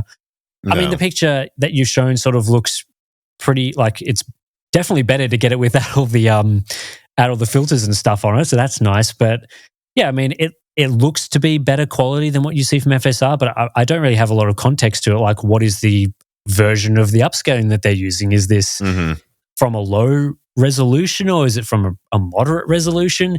It looks like that to me that the PSSR image is definitely using some sort of sharpening, and you can sort of see that with there's just a few ringing artifacts a little bit in some areas. I look at sort of again, you might want to show this on the screen, but there's like around the neck of Ratchet that you can see on his back, there's like a little black sort of collar to his neck, and then there's like a very slight sort of white artifact that's along that edge up against his actual fur, and that's pretty typical of sharpening being used. So it seems to be that would be a component, which again, like this, I'm not saying anything groundbreaking here, right? I would expect an upscaling technology to use some level of sharpening. Whether or not that's fully optimized there, it does look a little different to the other two images, but it'll be interesting to see how it goes with sort of like texture detail and those sorts of things, because it seems to do, based on this image, reasonably well, like making lines clean, and FSR's a few issues with grain. Like I think you can see that a bit on on Clank, who's the backpack sort of character there. There's a bit of grain along some of those edges and things. It looks a lot cleaner, the PlayStation version. But these are all things that I would expect if you looked at FSR and you wanted to make a better version, you'd be targeting all those sorts of things, right? You'd be wanting it so that when you're not moving, things don't shimmer. There's no artifacts as you're sort of moving around that are super obvious. There's no grain. There's no things like that. And you'd probably want to sharpen the output as well. So all those sorts of things make sense to me. So again, we'll see how that goes in the final version. But like you say, it's so hard to see from just one image there, really. And yeah, how it goes in motion is really the key thing, because you can make an upscale, as I said, look really good when there's nothing going on. But when you start moving around, that's where things start to fall apart, especially upscaling from those sort of lower resolutions. Yeah. I think what's also interesting too is, like, I'm just looking at another document here. It seems like they talked about 1080p to 2160p a lot. Is like, I think it seems like it can do anything pretty much, but that's what most of their things are references are examples of going from 1080p to 4K. And also dynamic input resolution, which is interesting too. I know some DLSS games, there is dynamic DLSS, right? Or is there not? I think so. Yeah, I believe there is. It's just not used very often. It seems like that might be a big focus with this as well, is they want it so that basically all console games now have a variable frame rate option and a variable resolution option. And so having this dynamically make it so maybe more often when it's dipping resolution to dip frames, maybe it still kind of looks like 4K instead of obviously dropping to 1080p when like an explosion happens. I think that's probably most of the focus here. It'll be interesting. Something I've thought about too is there's a huge focus on ray tracing, supposedly, at least in terms of relative performance uplift with the PS5 Pro versus the PS5. I would wonder if they've put any effort into like a ray reconstruction sort of thing so that when you, because they say up to 4 times better ray tracing than in the base PS5. And it's like, okay, well, and then you're also going to use this new bespoke upscaler. Does that account for that, or is it going to wash it out a little bit, I wonder? Yeah, it would be hard to know whether those numbers they mean, is that the exact raw performance improvement that you're getting, or is that the output after factoring in all our comparisons that we want to make, like, I don't know, frame gen or whatever, whether it's going to be better. So, yeah, I mean, you'd hope that they'd be thinking about those sort of technologies. I don't know whether ray reconstruction would be necessarily required for the level of ray tracing that you would see from a console. Like, I think where the real strength of that has been from the games that we see on PC is that things like path tracing is obviously being run at a very, very low sample count on these sorts of games. Like, they're quite noisy, and even with things like ray reconstruction or just the denoises in some of these games like Cyberpunk and Alan Wake, you can see that, there's just like metal surfaces and things will have speckling and a bit of grain at times, especially in motion. That was something that's pretty noticeable through my Cyberpunk playthrough because I played Phantom Liberty with all those bells and whistles enabled, all the stuff, right? And you start to see some of those artifacts and you're like, yeah, it's running at a pretty low sample count, right? So I would imagine a PS5 Pro is not going to be fast enough to run those super high but still very grainy path tracing effects. You'd still be looking at your more traditional ray tracing, which I'm sure could benefit from better denoising. But I think the main focus that would really improve things is obviously having a superior upscaler. I think that would provide most of the image quality gains that they're sort of looking for. And yeah, so again, it depends. Like you'd want it right because there are times when you can see noticeable grain from things like ray tracing, and again, like the image that you've provided with PSSR seems to not have too much grain. But again, what's the resolution of this image? It's so hard to say. But I wouldn't want them to go too hard on that either, because then you could run into like texture issues. We saw that with ray reconstruction in Cyberpunk.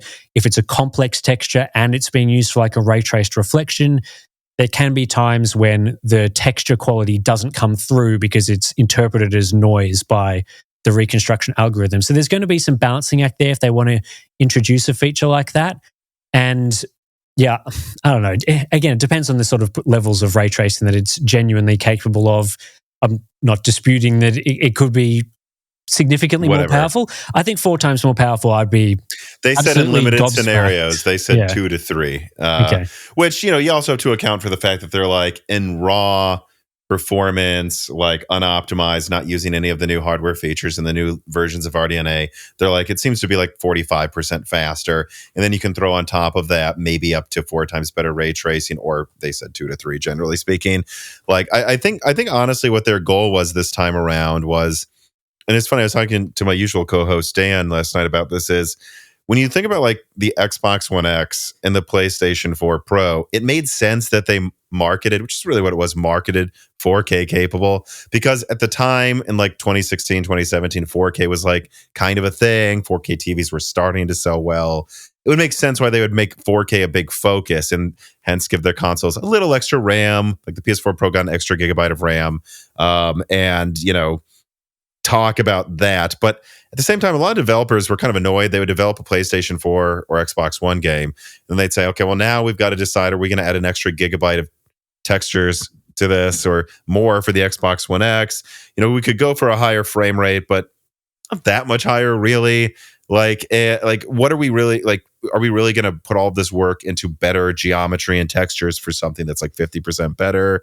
And they did it because 4K was a buzzword at the time. I think this time what is pretty clear to me is, I don't know, there's a lot of games where when you turn on VRR on the PS5, like God of War Ragnarok runs 1440p 80, The Last of Us will run 4K 45 or 1440p like 70 or 90 frames per second. I think they have the raw performance uplift to have all of the 90 hertz games run at 120, all the 45 frame drop games now run at a lock 60. And then after that, I think their goal is, well, we don't want to raise the resolution actually. What we want to do is say you don't have to work on new textures, assets, anything. Same amount of RAM as before, but now it's just faster and your frame rates are more stable. And then on top of that, what are the two things that kind of are a knob? Ray tracing, and maybe upscaling. And so here's two knobs. As we topped off your frame rates, and then after that, now you don't, in the ray tracing mode, have to go down from like 80 frames to 20 frames per second on the PlayStation 5 version. You can actually leave ray tracing turned up fairly higher. When you think about all the things that are getting the biggest improvement, they're the things that require the least work from a developer. Whereas last gen, they were like asking devs to put in all this effort to like not even really get to 4K for some reason.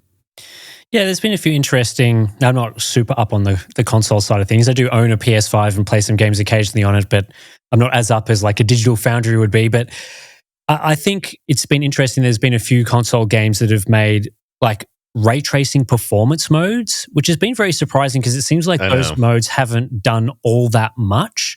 So it seems like there would be some sort of obvious improvement that could be made there where a developer that's already putting in the effort to make several different modes have this ray tracing performance mode suddenly perform a lot better. So if they were targeting like a 30 FPS previously, then potentially you could get to a 60 FPS if it's like double the performance, which would significantly improve that supposed performance mode that really should be running at a high frame rate to begin with. Sony probably didn't expect right away, because I think the original Spider-Man launched with like a 4K 30 ray tracing mode and a 60 hertz non-ray tracing. And later they added the performance ray trace. I'm sure Sony looked at that and they went, oh, we didn't know people were even going to do that. What's the easiest way we can make that just run at 60 now?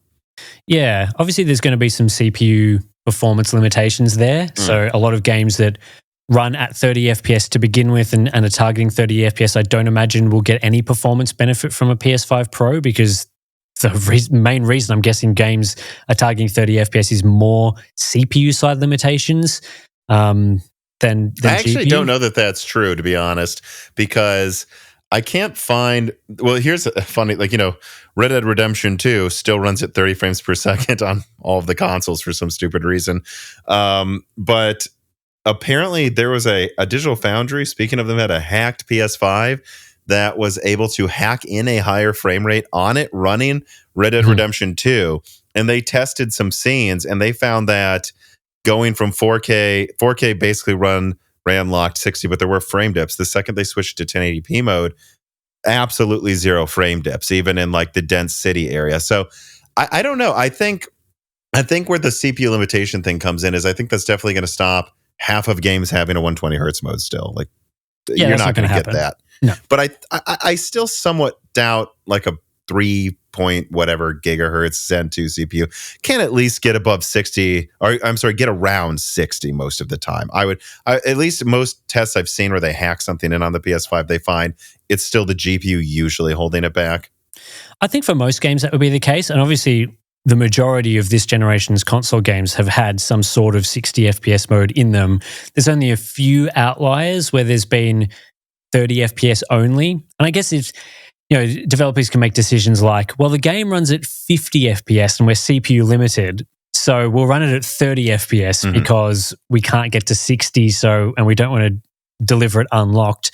So if those games can't quite get to 60 still on a PS5 Pro, I don't know.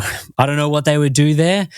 But yeah, I would imagine that most configurations in most games, as we've seen, because they are able to have 60 FPS modes, they probably should all have 60 FPS modes, in my opinion, even if they at end up least a 40 features. VRR mode. I think it's ridiculous when they don't at least have that, personally. It doesn't matter the game. Yeah. 30 just feels so bad.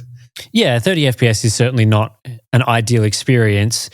But yeah, I think there will be some outlier titles that would struggle to reach 60 FPS if there are limits there. But I think for most games, you would see, as you say, better performance, hitting those frame caps a bit better, and then potentially the performance lifts from each mode that they've got. So if there is like a performance ray tracing mode, or just a performance mode in general, or maybe they could bump up a little bit the fidelity modes so that the fidelity mode is no longer running at 4K 30 but runs at 4K 60. That'd be a nice improvement, especially if, as I was sort of saying, if the fidelity mode could actually be running at like 40 to 50 FPS and they've locked it to 30. Right. and then the PS5 Pro gives you the additional performance to run it at 60, that would be, I think, a big gain in a lot of those titles. That said, the image quality I find to be not that different from fidelity to performance in a lot of PS5 games. I'm sure you could. I agree. I'm sure you could pixel peep it. Like I would definitely run Spider-Man. I definitely played Spider-Man 2 using the performance mode because it was way better in terms of the visual quality. Because as I've said in some videos previously, I think frame rate plays a big part in visual quality. So 60 FPS is definitely the way to go. So yeah, if they could improve that a little bit, that would be nice. But it'd be interesting to see how they market it, because what we're talking about just now is kind of like niche hardware spec things. Like, oh, you can run the performance ray trace mode at higher frame rates. Like, does that sell? I don't know. Well, yeah, and I think that's why when you look at the specs of this thing, like, again, same amount of RAM, faster RAM, but not lightning fast. But then everything just seems to be put into a ton of, frankly, just teraflops and ray tracing. I think that's what they thought of. Is it's like, well, are we really going to market an 8K console? And even if we do, are any of these games actually going to run at 8K? The answer for that would be no, and no one cares. So I think I think that's what they've done is just like, well, at least if we sell something that really doesn't cost probably that much more to make than a base PS5, they can say, well, this is the version that always has a pretty stable frame rate, and now the ray tracing isn't turned off usually, because like we've given it, maybe they've overbalanced it in ray tracing so that it's just easier to turn on without this just comical performance hit, in some games. I think that's what they're just going to do is they would just want to be able to say ray tracing and stable 60. And I think for the lowest price possible without making some $800 8K console that really isn't an 8K console, if we're being honest. Yeah, and they might even say enhanced by AI. Because that's, you got to have AI in there. Yeah. Dude, if they're already talking about AI in multiple documents behind the scenes, AI is going to be all over that marketing public facing. Yeah.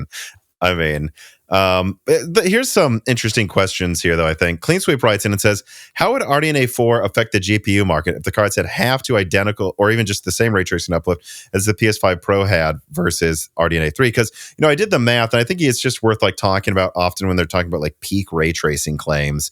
Like they said up to 4 times, usually 2 to 3 times. And I said, I was actually talking to the contributors to Moore's Law, said Karino Sugata and Carbon Cry, hey, what's the highest number AMD's claimed RDNA 3 gave you in ray tracing over RDNA 2? And it was pretty much 1.5 and 1.8x. And so I'm like, okay, well, so if we take like 3x, like remove the performance difference in raw performance between the PS5 Pro and the PS5, then account for where RDNA 3 generally is, it seems like at least on paper, compared to the claims, which never work out to what they actually are in practice still. But if you account for it, it seems like the PS5 Pro per compute unit may have like 30 to 50% better ray tracing performance per CU. Again, will that translate into 50% better performance? Almost never, like unless it's like a purely path trace game. And even then, I don't know if it would. But I'm curious what you would think about if like RDNA 4 was like an almost like, I don't know what the accurate comparison would be, but like a way, way, way, way, way bigger ray tracing uplift over RDNA 3 than 3 was over 2. Because it kind of seems like this is suggesting that to me. Yeah, I mean, again, with ray tracing, it's so hard to say because there's such a wide variety of ray trace games. Like, there's games that barely use ray tracing. There's games that run path tracing. And depending on the title that you're sort of looking at and comparing to, RDNA 3, as it stands right now, is anywhere from not too bad in ray tracing to pretty awful. So things like Alan Wake, I mean, like if you're using the full path tracing mode in that game, a 4080 is what, like more than double the performance of like a 7900 XTX. So they'd be wanting some pretty significant ray tracing performance gains to compete with next generation NVIDIA GPUs, because that's, they're going to need a significant improvement to compete in those sort of biggest ray traced games, to compete with NVIDIA's current generation products.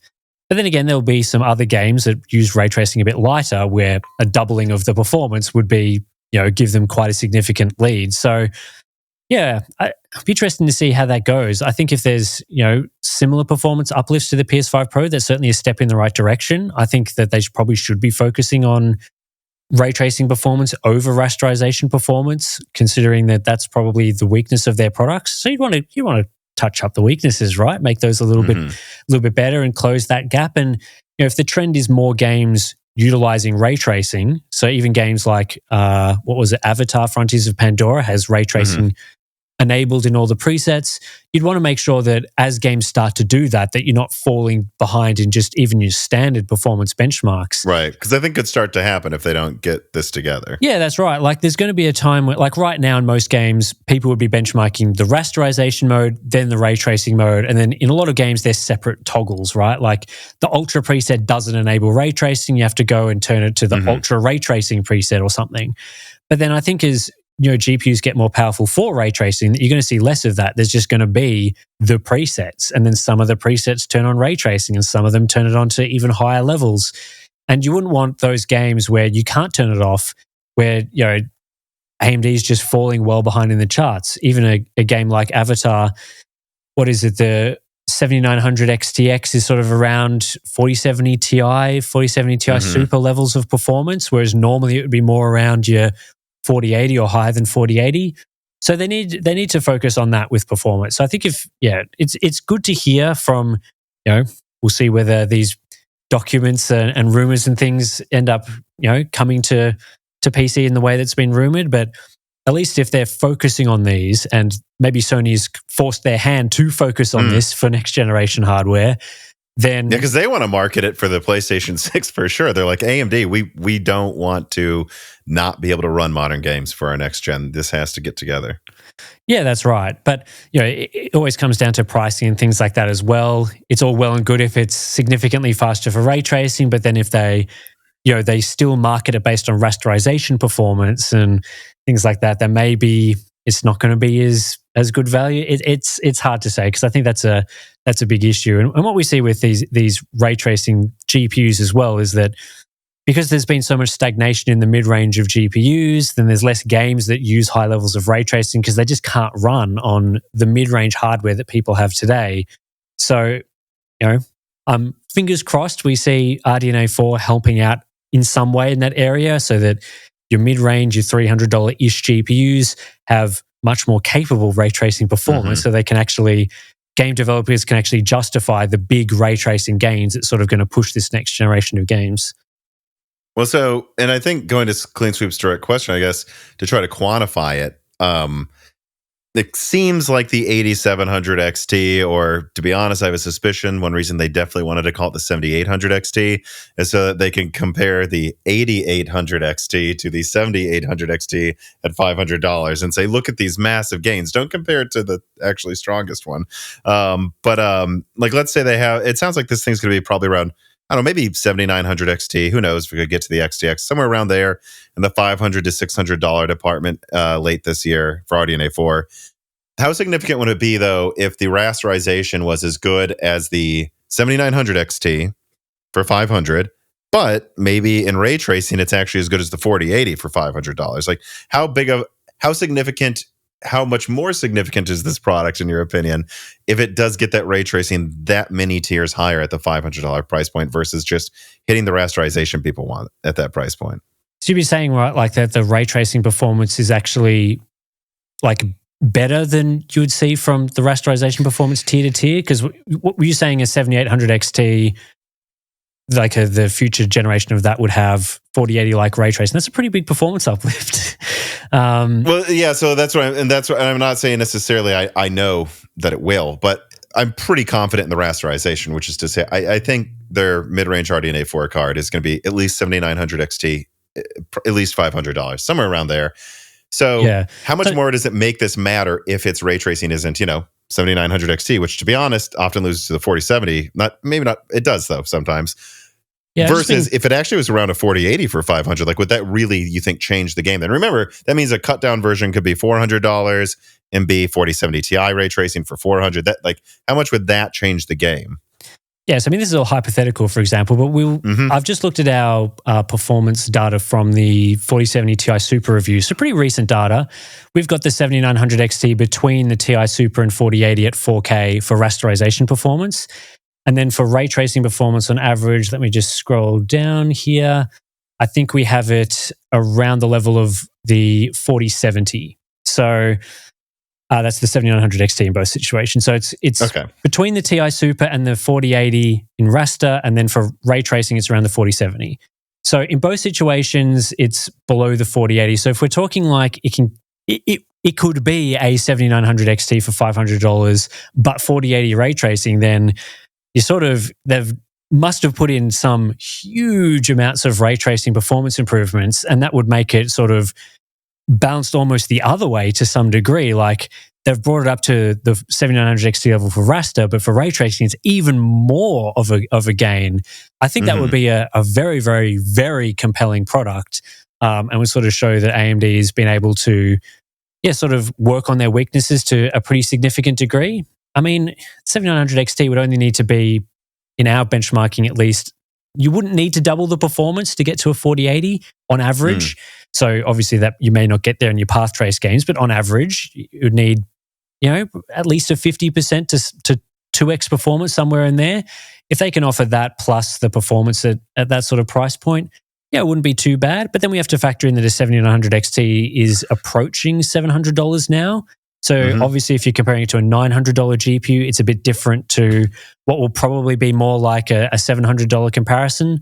So ray tracing would be good, but rasterization, taking a $700 product to $500, it's probably a reasonable cost per frame improvement there. I wouldn't be able to do that math just off the top of my head, but I think it would be certainly a better generational improvement than we've seen from from this generation at least, even for rasterization gamers. Well, and I'd also point this out, like, two caveats. Number one, I want to be clear. All I know is what Sony is claiming they can do, and then it's probably from some future RDNA. I mean, the PS4 Pro got FP16 before AMD had any card on the market that did, right? Like the Polaris didn't have it. Vega did. So who knows if this is from something AMD's working on for RDNA 5 or it's some custom thing. I'm not confirming today that I think it will be that good at ray tracing on desktop. I don't know. It's a hypothetical. Having said that, it probably should be, actually, if you think about, like, does anyone here doubt that the 5060 or 5070 is going to be significantly better at ray tracing than the 4060 and 4070? Like, AMD might actually have to get there for it to be interesting compared to Nvidia, which I don't think will be launching mid-range Blackwell for a long time, actually. I think that's mid next year, long after they try to milk the 5090 for a long time person. That's what I expect. But it's going to come out eventually. So maybe this is what AMD needs to compete with the 5070 anyways. Yeah, I mean, this is difficult with these hypotheticals, is that we're talking about performance tiers and things with products that we've got now, whereas really this product is going to be competing with the future generation.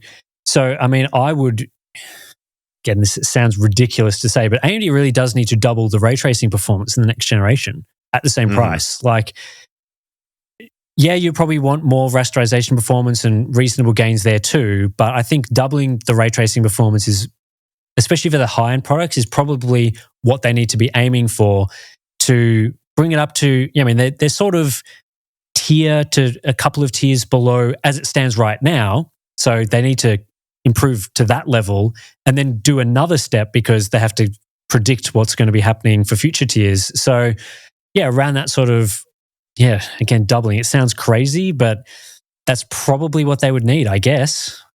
Right. And I think I remember you were on an episode, maybe it was 2 or 3 years ago, and it's like we were talking about expectations for like Raptor Lake versus Zen 4, and then we added it up, and I was like, if you just take a step back and remember these are both future products, they actually seem pretty close. And I remember you going, it's almost like what they need to build is something that will be competitive with their futures product. And look at that. They both seem competitive with each other. Yeah, exactly. So, I mean, that's the difficulty that they sort of put themselves in by releasing ray tracing GPUs a bit later. There's more catching up that needs to be done. Like, they could keep the same cadence, right, and produce a GPU that's roughly the same performance improvement for both rasterization and ray tracing compared to the previous generation, but that just keeps them behind. And it keeps them behind in an area of gaming that's probably the most important as we move into the future. So, I'm sure people will come back to our comments, as in Hardware Unboxed comments from 5 years ago, when we were sort of saying like, ray tracing kind of sucks right now and it's not good and everything, but it was always going to be the case that at some point it's going to be the way most people play games. And we're 5+ years on now from the first ray tracing releases. And that's around when we were sort of saying that we think ray tracing games will be more prevalent. Hopefully the performance is improved to the level you'd want to enable ray tracing. The next generation should be that. The performance should be of the level where there's not as much umming and ahhing about, do I enable ray tracing or is that performance hit too much? Hopefully the level of rasterization performance is so high that you're sort of playing games at 100 plus FPS easily, so that when you turn on ray tracing, even if the performance is significant, you're still getting that high frame rate experience. And if AMD's sort of still behind in that, they do need to be pushing up to, making sure their ray tracing game with this generation is much higher than we get from Rasta. Not that I'm saying I would complain if the ray tracing game was enormous and then the rasterization performance was similarly enormous, because that would be great. But it's all difficult there, isn't it? Because if they try and make rasterization performance much more powerful, then you're making the GPUs bigger and more expensive. Is it easier to optimize one aspect of the GPU?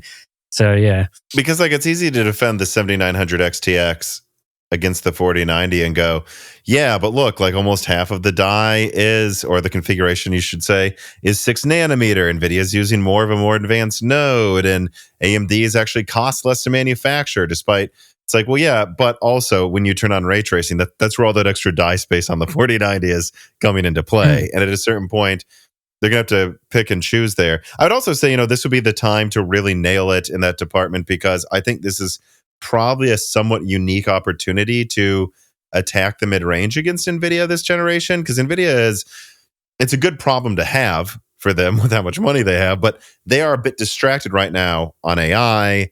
They have these expensive graphics cards. I think they're going to launch the 5090 and just go home for at least a few months, besides laptop.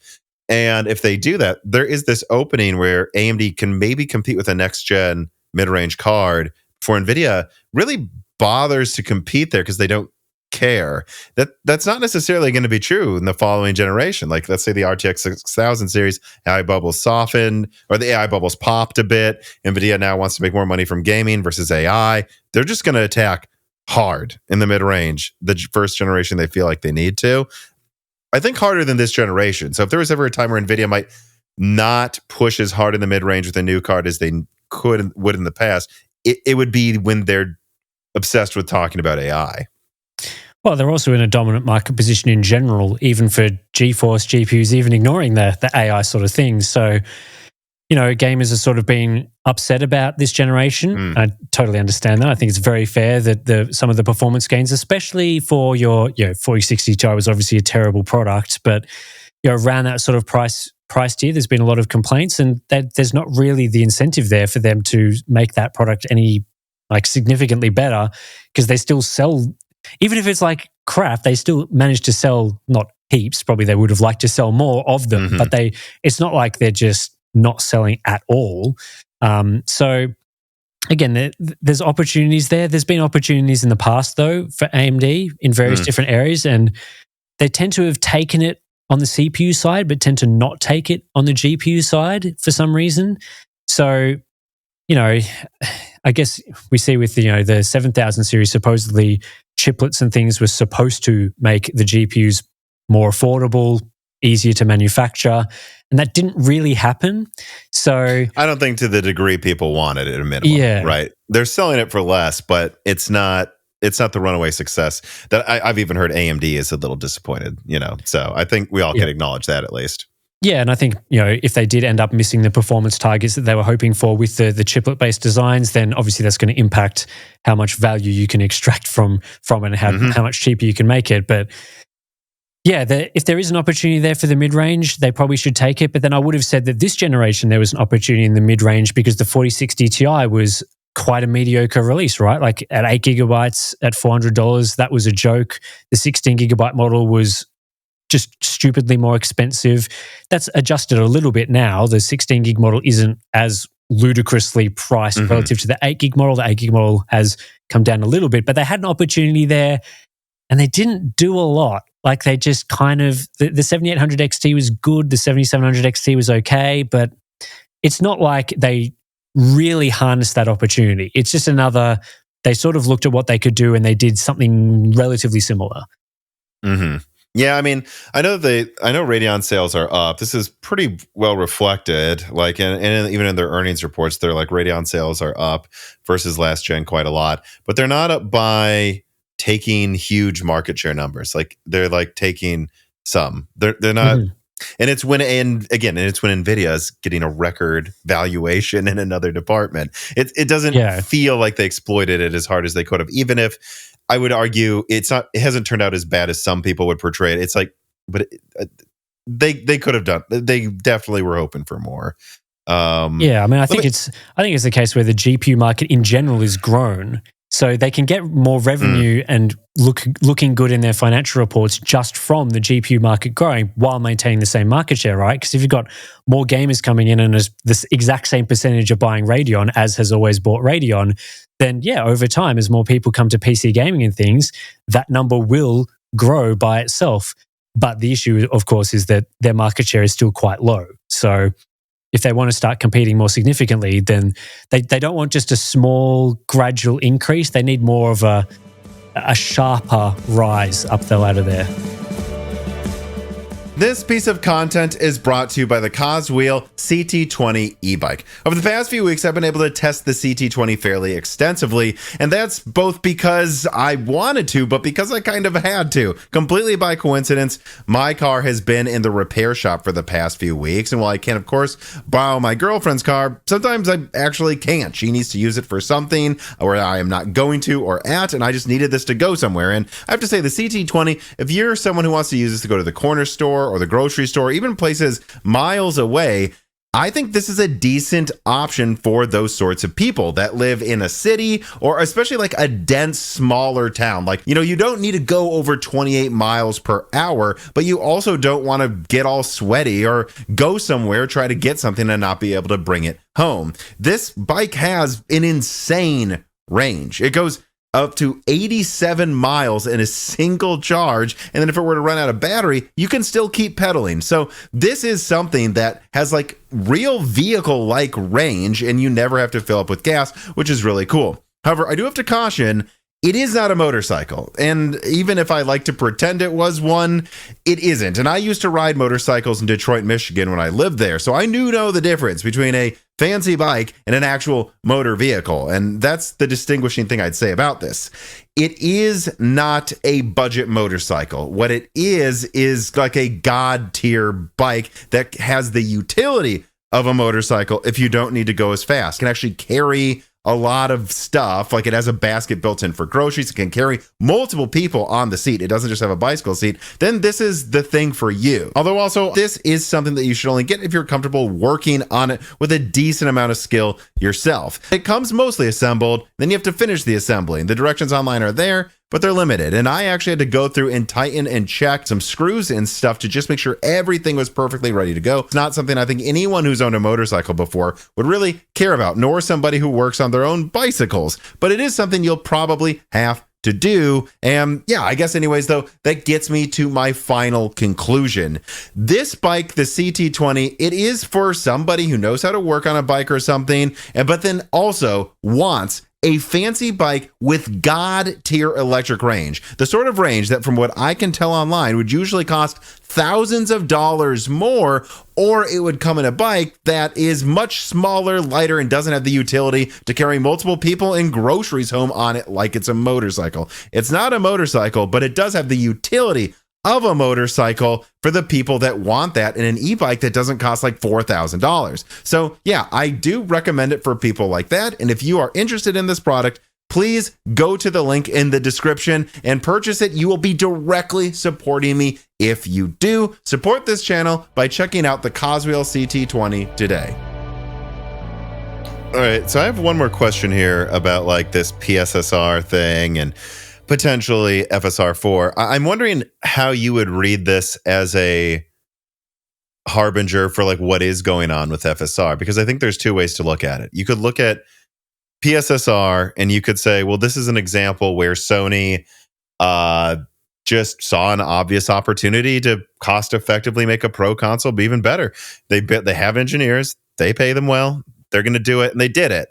How much of it do you think is that, and how much of it is they looked at the FSR roadmap and didn't see one and said, "Oh, we need to make this ourselves"? Apparently, because I will say one thing that stuck out to me in the document as well is they said there's a lot of lines that were like, this iteration of PSSR focuses on these levels.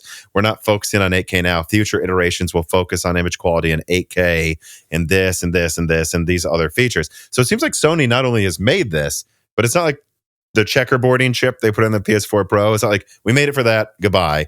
It seems like this is something they plan to iterate on for a long time. Is there any worry you have that this suggests FSR4 is just nowhere near coming? Because I've long thought what RDNA 4 really needs, and frankly that maybe they shouldn't bother making another high-end RDNA card until they have something that really is competitive with DLSS, because who is buying a $2,000 graphics card and is willing to just take a sacrifice in all of the features that come with it?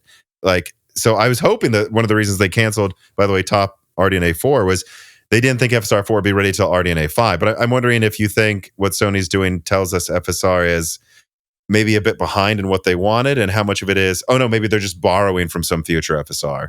I think my read on it would be more that game developers, they haven't really used FSR in a lot of console games. There's still a wide variety of different techniques that appear to be used across console games. Some games use FSR, some just use like your TAAU or whatever, and there's all sorts of different custom solutions and things. And I think part of creating something like PSSR, which again, PSSR. Yes, so I think one of the reasons why they create PSSR is to bring all that in-house and sort of say to developers, this is our solution. We're going to support you to integrate this into games for our console. And they have a lot of first-party studios, so it makes sense to have a solution that they've created that's very familiar to them, that they can do a big push on, they have full control over, and they can make it so that their flagship games that they're spending all this huge, ludicrous budgets on gets the tech that has been specifically designed for that console. Whereas I think AMD's approach with FSR, and especially as it relates to consoles, is more, it works on a console, but there's not like a huge push or effort from anyone involved there to specifically put it into console games. It's like game developers can choose to use it if they want to, but it's not like Sony's going around saying, every single game we make is definitely going to use FSR2 and this is the best way of doing it. And I don't think that would change too much with the future generation of the technology either. I think they seem to go about things their own way and like to create things that, a lot of their games that are first party use their own game engines that they've obviously spent a lot of time developing technology for, and this would just be an extension of that that's bringing their technology suite up to the same levels as you see from all other vendors. And on top of that, I'm sure there is some reliability concerns. When you create the technology and you control it, you can develop the improvements and upgrades that you want at the pace that you want. You can invest in it as much as you want to invest in it, and that's going to keep them up to speed with potentially, if Microsoft starts competing in a more significant way, then they're ready to compete with that. They'll be competing with potentially Nintendo Switch hardware that has DLSS in it, maybe. So they've got to make sure that all the stuff that they're working on is they can have the control that they need to keep at the forefront. Whereas I think with FSR, I'm sure that they're working on some sort of AI version. It would be mind-boggling if they're not. Well, they are. I know they are. I just wonder if Sony's worried about like their ability to do it in a timely fashion. I think they should be. I think they should be worried, but I'm not sure that would be the reason that they would go about it their own way. I think it's more the control things that I was mentioning and wanting to go about it their own way. But I think AMD has had issues with the resources that they've got for these technologies. They seem to have a group of people, and again, I shouldn't say I know this for sure. This seems to be how they're operating, speculation, so on. It seems that they've got a team that works on these features and they move from project to project. So once they were done with FSR upscaling 2.2 or whatever, then they moved on to creating FSR 3, which is why we saw not so much of an improvement on FSR 2 to FSR 3. And you go and speak to AMD about FSR 3 and it's the same people who are involved in those projects and things that worked on the previous version. So if they've taken the resources moving it to FSR 3, then they're going to move it to FSR 4 or whatever, then potentially there is going to be or could be stagnation for some of the aspects of those features. Like if they've moved from upscaling to frame gen and then sort of neglected the upscaling part to work on frame gen, potentially if they're going back to working on upscaling, then maybe there won't be as many improvements for a frame gen. So again, I'm sure Sony will be wanting to mitigate all of that by doing things in the cadence that they want to. But potentially AMD would have improvements in some areas for their future products. And I think they can't have been looking at this generation and saying we just have to be slow and make this feature not as good as it can be. They've got to realize, and I'm sure they have, that this is a key feature component that needs to be improved. And again, like RDNA 3 is not a super AI capable architecture. So there's obviously the potential there as well that they haven't done this because what they need to run the algorithm they want to make is just not in the hardware that they have at the moment.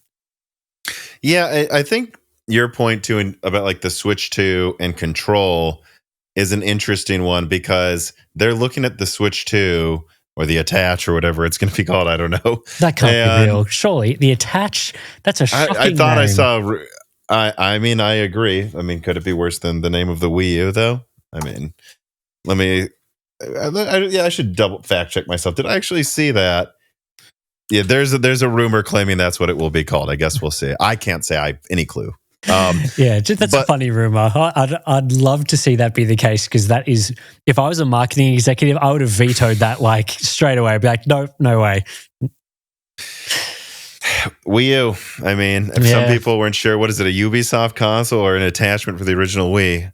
Oh man, that'd make it even funnier because they thought the Wii U was an attachment for the original Wii. It was, they call this the attach, or they just think this is an attachment for the original Switch. Possibly. But anyways, though, like they know that will have decent upscaling that will give them. I mean, it's really a force multiplier. It's the fact that the Switch 2 will have DLSS may allow it to run games that look kind of like a Series S on the go or something, and they might look at that and go, "Are we really going to sit here and remove and no longer be able to control when we can use that?" I think that, like, is your point too of like maybe FSR 4 will be better. Maybe devs will use FSR 4. They're allowed to on the PlayStation 6. We don't care. Use FSR 4. If it's better, good for you. Please use it. I don't care. But if we make our own in-house one that we know always works in our games, then we know that there's not going to be a year where DLSS 5 is out and we look stupid because we'll have our version we're proud of as an insurance policy against whatever developers are using. And maybe they just want like a baseline for developers to use in all titles soon, where they're like, this is the baseline. It's not like FSR where you're not sure if it's worth using. It is worth using. If you have something better, you can use that. But maybe that's, like again, having the control to know that what you have will at least mitigate or maybe even give them a win, I don't know, against the competitors upscaling. That's always there's an option that has their seal of approval on it. That makes a lot of sense to me. Yeah, I mean, they're investing billions upon billions of dollars to create games at their first-party studios. It wouldn't make a lot of sense to have each studio trying to do their own thing in waste development resources, creating all those different versions. You probably just touched on it, didn't you? I bet Guerrilla, Naughty Dog, and everyone else was building their own, and they said, no, we're making one. You're all going to have to work together. I bet that's half of it. Yeah, I mean, that's, I'm sure, part of it. And, they're spending so much money on these games and developing, as I said, a lot of their games are created using their own engines. If they're not at the forefront of technology that's coming out, things like ray tracing and upscaling is obviously going to be the future of gaming technology, then it'd be a bit silly to not have some sort of focus on creating that and relying on a third party to do that. It just doesn't seem to me like it would be the Sony way of approaching that. I think Microsoft may do something like that. That they would seem maybe more reliant on AMD to create a feature like that. But Sony, I'm not sure. I thought we saw a rumor that there was some Microsoft Windows 11 upscaling thing in some beta driver in the menu somewhere hidden. So there's even a suggestion that Microsoft's working on their own version as well. But I don't know. I think a lot of that was like for like maybe watching movies and stuff and upscaling the resolution. But I don't think it's out of the realm of possibility that Windows 12 may have this built in as well as an option. Who knows? Yeah, it's a big advertising feature as well, right? Like Sony can put on, we have AI upscaling and it's our AI upscaling. They don't have to market it as FSR. They can call it PlayStation. I'm not sure they will use the version from these documents, but this is the second name, by the way. See, Spectral sounds cool. They just have not thought out the acronym. Yeah. Unless they're going to just go full Boston and be like, be a wicked pissa. I mean, that'd be fun if you like could bring in Mark Wahlberg to advertise it. But okay, let me get to this question here. I kind of want to round out the GPU talk with this. Techno writes in and he says, Tim, what would gaming Blackwell have to be disappointing to you? So, because it's going to be more expensive to make, it's going to be a lot stronger. I think a lot stronger. But like, what would make Nvidia's next generation disappointing? You think for gamers? I mean, I can guess, but I'm wondering how you would answer that. Yeah, I mean, I think the weakness of Nvidia's products is just price to performance at the moment. I think that if they made it the same as this generation in terms of uplift in value, then that would be obviously disappointing. And that's really the thing that they need to be focusing on, in my opinion, is they're kind of competing with themselves in a lot of product categories. Like if they want people to buy this GPU, it has to be offering a significant performance uplift primarily compared to the 20 series and the 30 series. And they're not going to be able to rely on RTX anymore to sell people graphics cards, because a lot of people will be upgrading from an RTX GPU. So they can't be like, buy a Blackwell GPU because you're now getting access to DLSS and ray tracing. Because again, most people will have one of those cards that can do those things. Now that I guess they could do frame generation or something and be like, you're getting frame gen when you weren't previously. But the main features will be features that the majority of buyers will already have access to. So it needs to be a price to performance improvement, and ideally 50% better than Ampere. It's that simple. That's what it has to be. That's the mark. The 40 series was not even close to even halfway between for 2 generations. So yeah, 50% better than Ampere is sort of the minimum that I would say to make that series not disappointing, which is probably going to equate to a reasonable performance. And this is at the same price, of course. So that would equate to a reasonable performance uplift over the 40 series, because the 40 series wasn't much of an improvement. So you'd probably be looking at 30% more than what we've got currently at the same price, 50% more than Ampere, and then quite a substantial gain over the 20 series. And again, like, I don't really care too much what a 5090 does or whatever. It could be $10,000 for all I care. What I care about is mid-range pricing, mid-range gamers. That's where gamers have been the most screwed over by GPU generations. There's plenty of good options if you have $1,000 or $1,500 to spend. Maybe they're not the best ultimate huge performance improvements, but you've been getting gains at like a $1,000 tier, $1,500 tier for a while. I'm interested in making sure that your $300, $500 GPUs, even lower than that, that they're offering significant upgrade paths for people that have owned 1060s, 2060s, they've maybe dabbled in a 5700 XT or those sorts of products.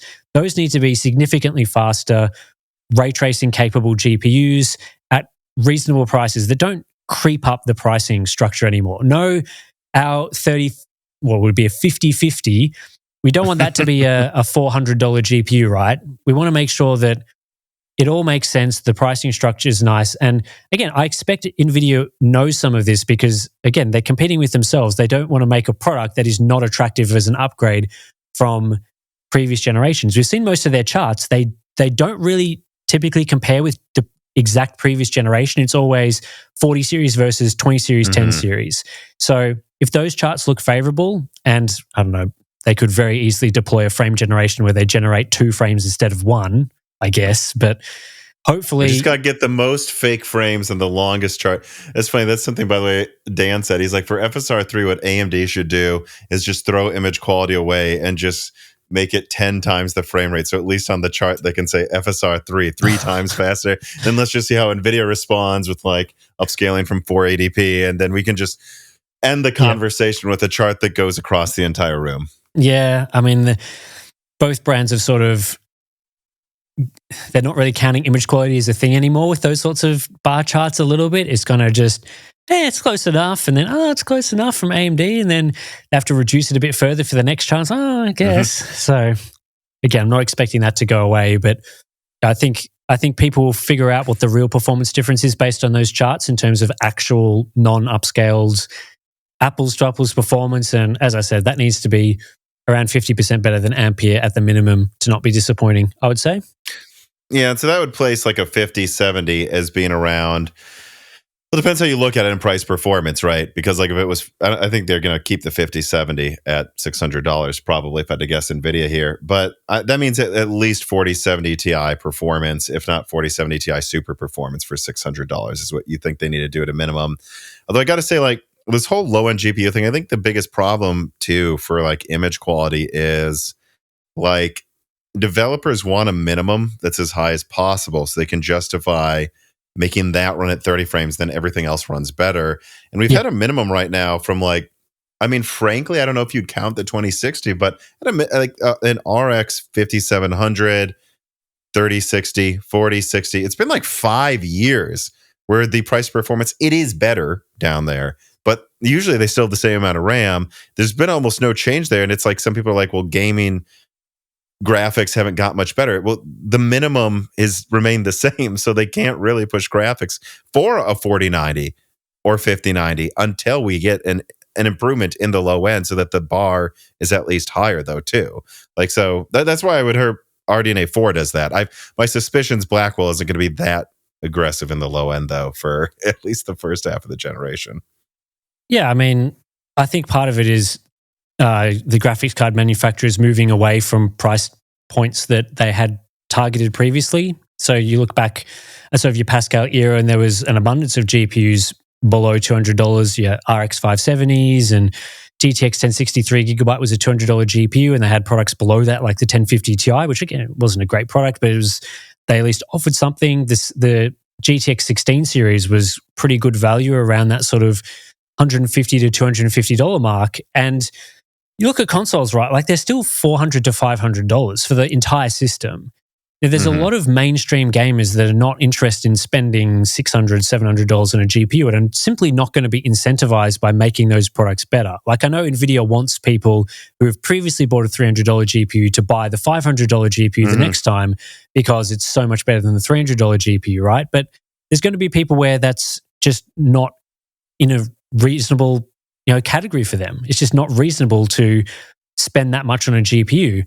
And you look at things like, what does a GTX 1063 gigabyte buyer go to now? And it's like nothing. Like if you spent $200 7 years ago, what are you getting now? Like a 3050 6 gigabyte or just a 3050 in general, which is not a good product. It's like, come on, guys. Because like 6. Yeah, so basically the question is like if someone bought maybe an RX 580, they could go to a 6600 now, which is a lot better, but it doesn't even have more RAM.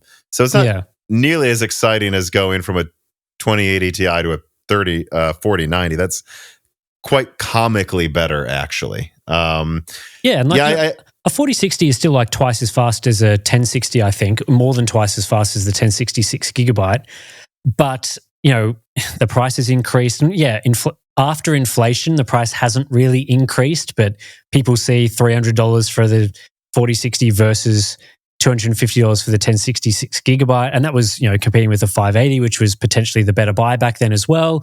So, yeah, I think the days of like your good $200 GPUs they're limited. The 6600 is obviously sticking around, but getting really good products there is limited. But if they're trying to convince people that the $250 or $300 is the new minimum, they need to make those cards like much better. Like to set the minimum for a lot of areas to make them capable for ray tracing, have enough VRAM, etc., so that the game developers can start using these features. And it kind of hurts the companies as well, right? Because if they're not creating these min-spec GPUs that forms the bulk of the market, then game developers aren't going to introduce the features that will basically sell the high-tier products. If there's no incentive to include path tracing because your low-tier products can't run path tracing, then game developers won't include it. And that means that the buyer of the 4090 or 5090 has fewer path trace titles to really, open up the taps on their high-end GPU that they bought. So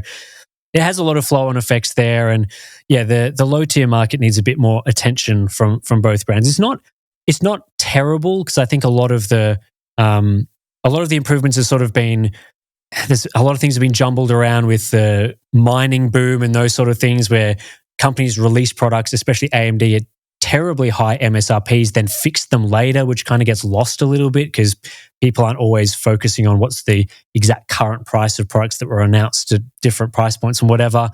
But over time, it'd be nice to get a bit more there, I think. I think for me, and to just go back to the original question too, like what would disappoint me with Blackwell most would be if they still don't up VRAM at every tier. Like this Yeah. should have been a real wake up call to like the stagnation there. And I understand like GDDR7 seems like it's not really upping density immediately at launch. So I don't know. There's really a part of me that feels like the 5090 needs to have more than 24 gigabytes as well. Like, I mean, I'm sure they can get away with charging 2,000, 2,500, but I don't know. Like, it's called the 90. You'd think it should have more than 24 gigabytes at that point. And I don't care how they do it or manage to make it work. Really? You know, like how they configure the VRAM or clamshell it or don't. But I just feel like they just need to make sure everything above $500 is 16 gig. Well, honestly, everything above like $400, in my opinion, should have 16 gigabytes at this point.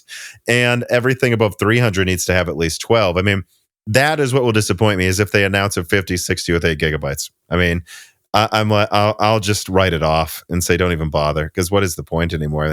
When I tested the 7600 XT recently, I was surprised how many games can use more than 8 gigabytes actually very easily too. Yeah, I think they shot themselves in the foot a bit with the configurations from the 40 series as in the hardware die configurations, which kind of limited what they could do for the lower tier products. Like if you've got a 128-bit bus and you're trying to make a 4060 type product, you're going to make it 8 gigabytes or you're going to make it 16 gigabytes. Now, I would say, ideally, you'd make it 16 gigabytes. But then you start running into issues where then your 192-bit bus products, you have to go with 12 gigabytes, or what's the alternative there, 24 or whatever the other options are. It becomes a huge mess when the bus that you're using doesn't really match up with the performance tier that you're looking at. And then when obviously the memory manufacturers aren't making your sort of 3 gigabyte dies that they can, or 3 gigabyte chips that they can use to create those odd configurations. So yeah, I think that's something that they'll definitely need to optimize. And I think they were sort of caught out, and you can see it a little bit with products like the 4060 Ti 16 gigabyte, right? Where it seems like the focus of that launch was the 8 gigabyte model. And then the 16 gigabyte model, they're kind of like, yeah, so that's coming later, and we're not going to do this design or that design. It's kind of a lot up to the AIBs, and we'll just throw it out there as sort of an afterthought. Whereas I think, it seems that they were planning on that largely being an 8 gigabyte card, and then they realized, hang on a moment, maybe at this price tier, 8 gigabytes actually isn't sufficient. Well, and the 3060 was originally going to have 6 gigabytes, of course, as well. So I'd say NVIDIA, this is happened 2 generations in a row now, where you've been kind of caught with your pants down with the amount of RAM you're giving your mid-range cards. And I've actually, I talked to someone at NVIDIA a bit ago that told me they had 2 options for the 106 die this gen. One of them did have a 192-bit bus, but they thought, it really wouldn't be worth it. It'd be a little more die space. You should probably just use a little bit of extra cache and give it 8 gigabytes. And I think they basically just wholly admitted now that was a mistake. But, I can't help but, again, like what would really disappoint me is if after 2 generations of doing this, after actually having an option last gen and deciding not to go with it, they still made the decision again this gen. Like they can design this in. They can give it, even a 160-bit bus in the low end so that you're looking at 10 gigabytes. That would be the most shocking thing to me ever if they haven't learned their lesson this time. And you can charge a little more for it, so why not do it? Yeah, I think the indications are that they're sort of getting there. I don't know whether they've fully learned the lesson all the way down to the low-end products, but, a 4070 Ti Super was, again, another indication that they sort of acknowledged that the previous card wasn't sufficient at that price point in terms of things like VRAM configuration. They could have just made the 4070 Ti, maybe overclock it a little bit and call it a Super, but they decided to completely change the die configuration and give you the VRAM that the card should have had from the beginning, which was 16 gigabyte. And there's a range of other reasons why that card probably was a bit underwhelming, but at least they acknowledged that was a problem. I think for like a 5090, I don't really care too much whether it's like 24 or more than 24 gigabytes of VRAM, because I think it's not going to impact things too much. And if anything, a 5090 would be a lot better for professionals if it was like a 32 gig plus card, and would probably be completely sold out because people would buy it for AI uses and things like that. So there's always that sort of... I kind of think that's going to happen no matter what this gen. But. Yeah, well, probably. But so that's obviously an issue as you go higher in the stack. But yeah, lower in the stack, VRAM, price to performance, giving people genuine upgrade paths from your 2060 type products, your 16 Super Series, your GTX 16 non-Super Series, 3060. People have a 3060 bought a 12 gig card. They don't want to go back to 8 gig. No. So you got to give them something, and I wouldn't rule it out entirely, but yeah, it's up to both brands to create something that's competitive. And I imagine a lot of the lower tier products will be largely driven by what AMD decides to do, because Nvidia is always like a little bit concerned about what AMD is doing. They're not always just pricing things based on their own structure. They seem to look a little bit at what the competition is doing, and if AMD is able to produce some competitive products in the low end, I'm sure they'll do something to respond. Whether it's enough to make their products worth recommending and make it a good generation is obviously still up in the air, but yeah, competition would help there, I think. All right. Now, if you have the time, I would like to switch gears to just a few questions at the end here that touch on CPU as well. Chris Risk writes in, I'm just going to skip the opening question for it too and just get right into it in case you don't have that much to say. But yeah, since almost everyone is bashing the 14900KS, I thought I'd instead bash the thinking behind it and ask what the heck Intel was smoking. Perhaps it's more to try to convince themselves that they're still relevant to the do-it-yourself market. And I know you did a review or kind of analysis video for it when it came out. And honestly, for what I had been hearing for a while, is there were some people inside Intel that thought it would be a mistake to release the i9 14900KS, that it could only make them look stupid. I'm wondering if you do think it was a mistake, and whether you think it was or wasn't, why they did decide to release this. Yeah, I don't know whether it's a mistake or it's a stupid product. I mean, it's obviously not worth buying from a consumer standpoint, right? Like, it's poor.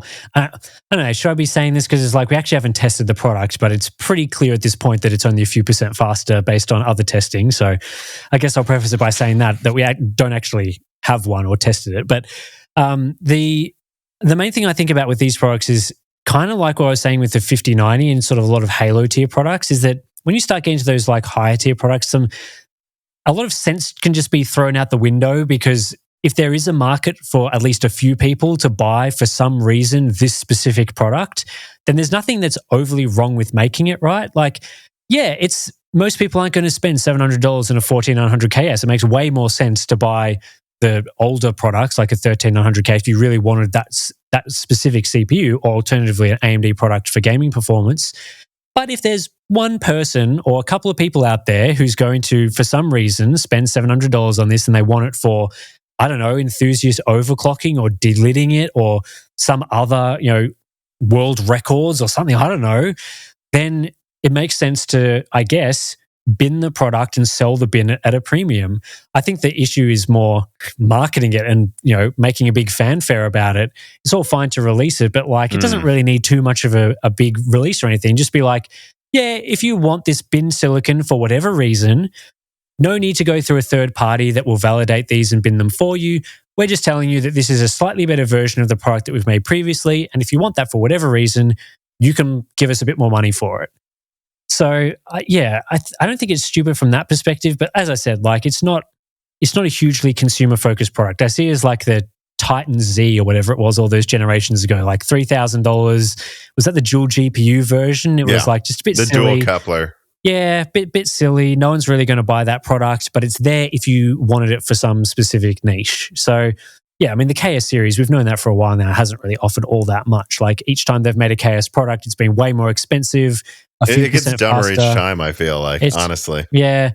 So, yeah, they don't really need to do it. But I think the bigger question is more, did they need to make the 14th gen at all? Like, those products are just too similar to the previous generation models, and this is just another one of those. So, but Tim, what about APO? That makes 14th gen totally worth it. Oh, well, they could never work on the other ones. Yeah, well, they tried that, and that didn't work out, did it? Because they said they were bringing it to the other models. So, yeah, a bit of a fail there, but... Yeah, you almost wonder if they should have just made the 13900KS 6.2 gigahertz and then announced APO as a big update for all Raptor like stuff and called it a day. Like, that would have been the market and win. Would that have made as much money though? I don't know. Yeah, I mean, I'm not sure this product would make that much money to begin with. True. I don't think it's really making any anyways. They've probably only made like a small portion of these products. And again, it wasn't like it was a huge marketing launch or anything, but yeah, I struggled to get excited about it, to be honest. It's just like another pointless sort of product that I find difficult to recommend. Well, let me ask this. What are you expecting out of or hoping for with Zen 5? Because, I think without trying to drill in on an exact number, it seems at least 15% better, probably a lot better in AVX 512 multi-threading than Zen 4. It seems like it's launching between July and September.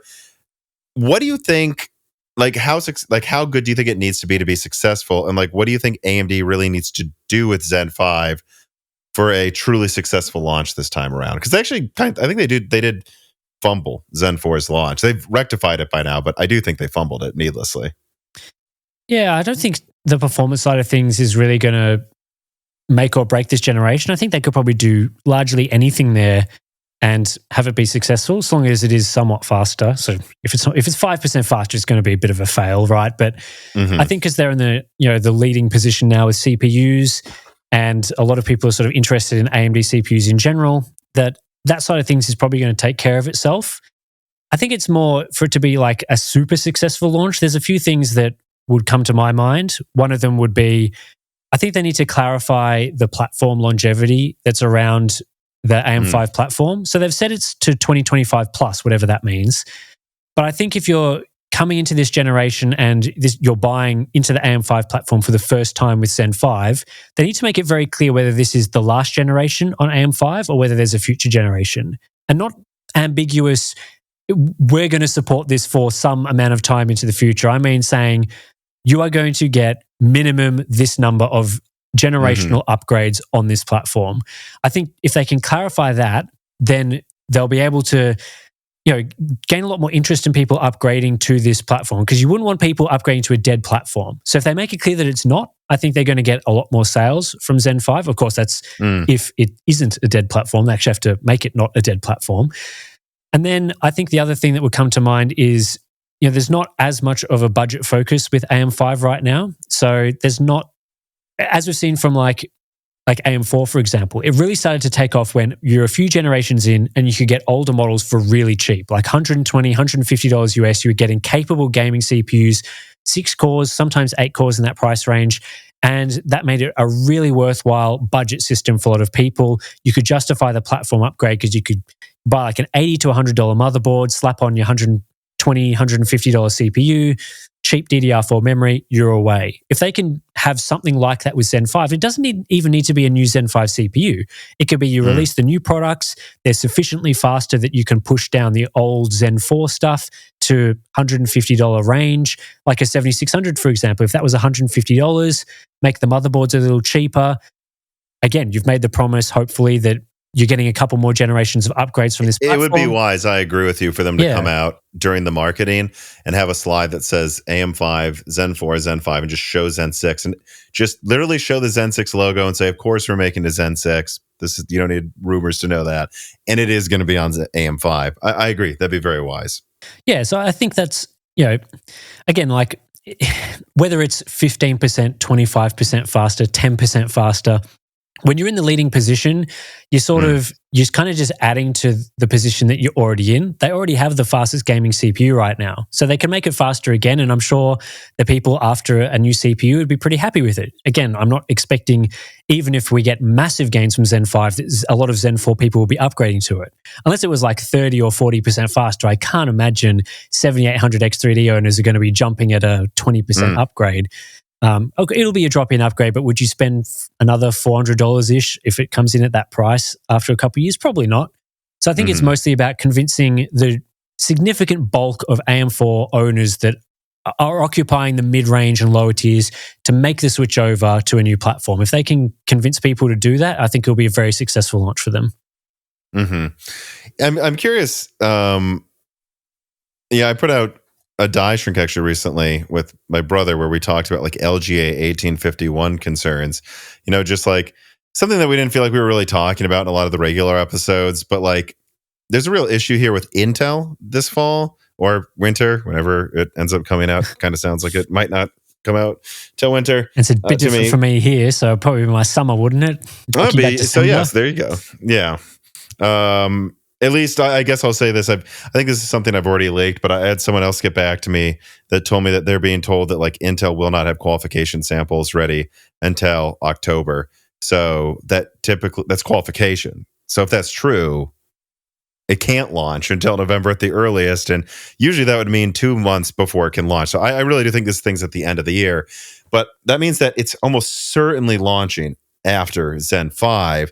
So even if it beats it, though, I think that's why I brought up. We talked about in just the die shrink we did about the platform issues itself. It's launching after Zen 5, and it requires a new platform.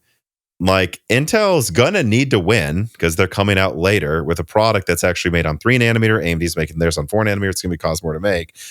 But then I think they also need to tell people this thing is going to have multiple generations.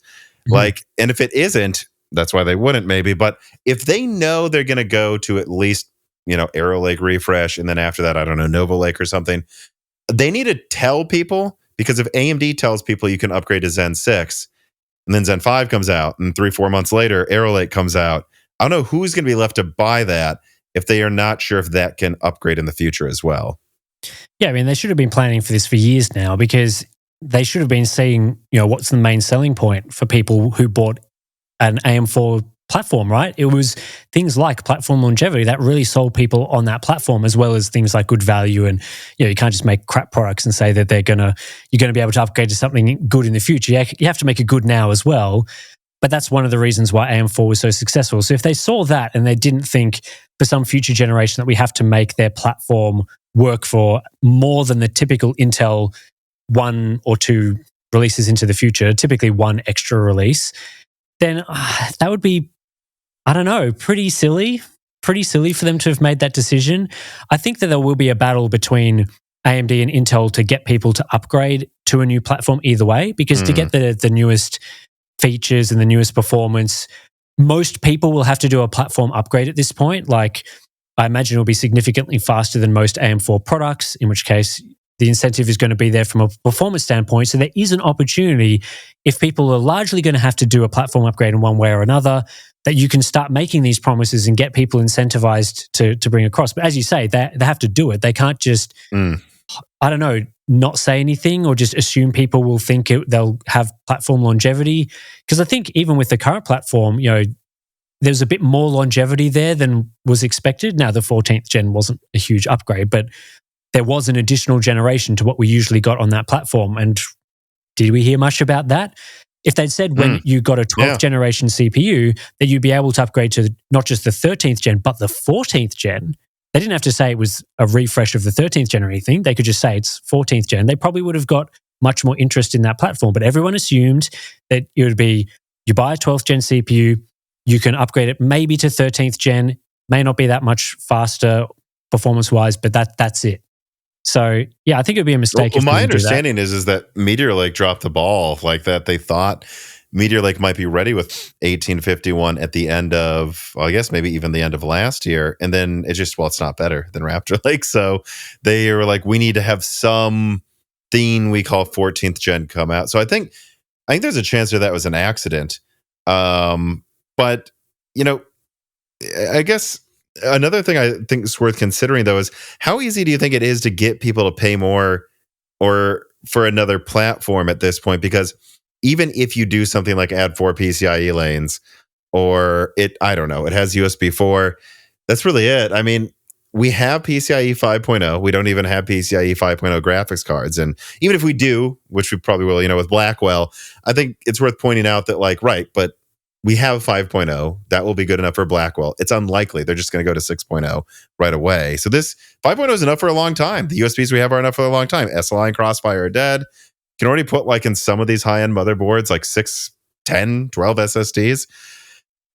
Is there anything they can do to entice you onto a new platform besides make it cheaper at this point until we need PCIe 6.0 or DDR6 or something? Yeah, I mean, that's right. I think the main incentive for any platform upgrade would be the performance and value and those sorts of things. If the only way to get more performance is platform upgrade, then sure, you're kind of stuck, right? But it's certainly not going to be sold based on PCIe or USB functionality or anything like that. And I think that's why they would find it hard to justify switching a platform in a couple of generations, because there's so many features on today's motherboards that we're just not using yet and don't seem to have many practical benefits for, I'd say, your everyday buyer who's largely going to be gaming or maybe some light productivity work. It's nice you can have a PCIe 5.0 SSD, but outside of like some pretty niche workloads, do most people need that at the moment for their typical And we have everyday it. usage? We have it we now. have it We now. don't need 6.0. So Yeah, so it's like, yeah, in the future, let's say, in a couple of years after this generation, they're trying to sell you on another generation, and it's PCI 6.0, and they've got some new version of SSDs that are way faster, and graphics cards use it, and stuff like that. There's new USB or whatever.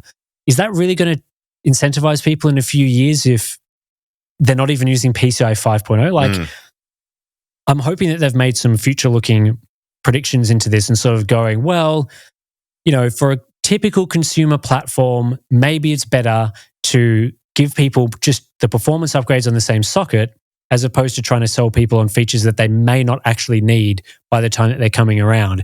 And then, of course, they could make some sort of alternate high-end desktop version that's got all your new PCIe functionality and stuff for your professionals that, it'd have to be some sort of entirely different setup, right? But, I think that should have been a key focus for them. But, it's Intel. It's not even clear if AMD's doing it, so who knows? Okay. If you don't mind, I've got a few monitor questions here. QH Freddy writes in and he says, now that we are seeing a greater variety of form factors from OLED monitors, aside from the mediocre brightness and APL, what do you think are the biggest points for improvement as far as OLEDs go? Oh, there's many. I know people like to say that the new 4K stuff is like end game monitor, the best. You'll never need to buy another monitor after that. And yeah, I couldn't disagree more with that. I think there's a lot of improvements left to go. I mean, there's the obvious stuff in terms of form factor and pricing. There's a very limited range of OLED monitor form factors compared to LCDs. There's you can pretty much buy an LCD in any type you want. Whereas there's only like 2 screen sizes or something. Yeah, right? With OLED, if you want a flat standard 16:9 aspect ratio, you've got 27-inch 1440p, and you've got 4K at 32 inches. That's it. There's no 4K at small form factors. There's no, I don't know, even higher resolutions. There's, what about if you want smaller? What about if you want slightly bigger? You go bigger, you have to get a TV, which reduces the refresh rate. If you want ultra wides, they're very specific formats. They're just starting now to get like 39-inch, 3440 by 1440. But what if you want higher resolution? That's not available. So there's plenty of form factors they can go into. There's plenty of price points. They're obviously still very expensive. They're not mainstream products yet. So there's plenty of improvements there.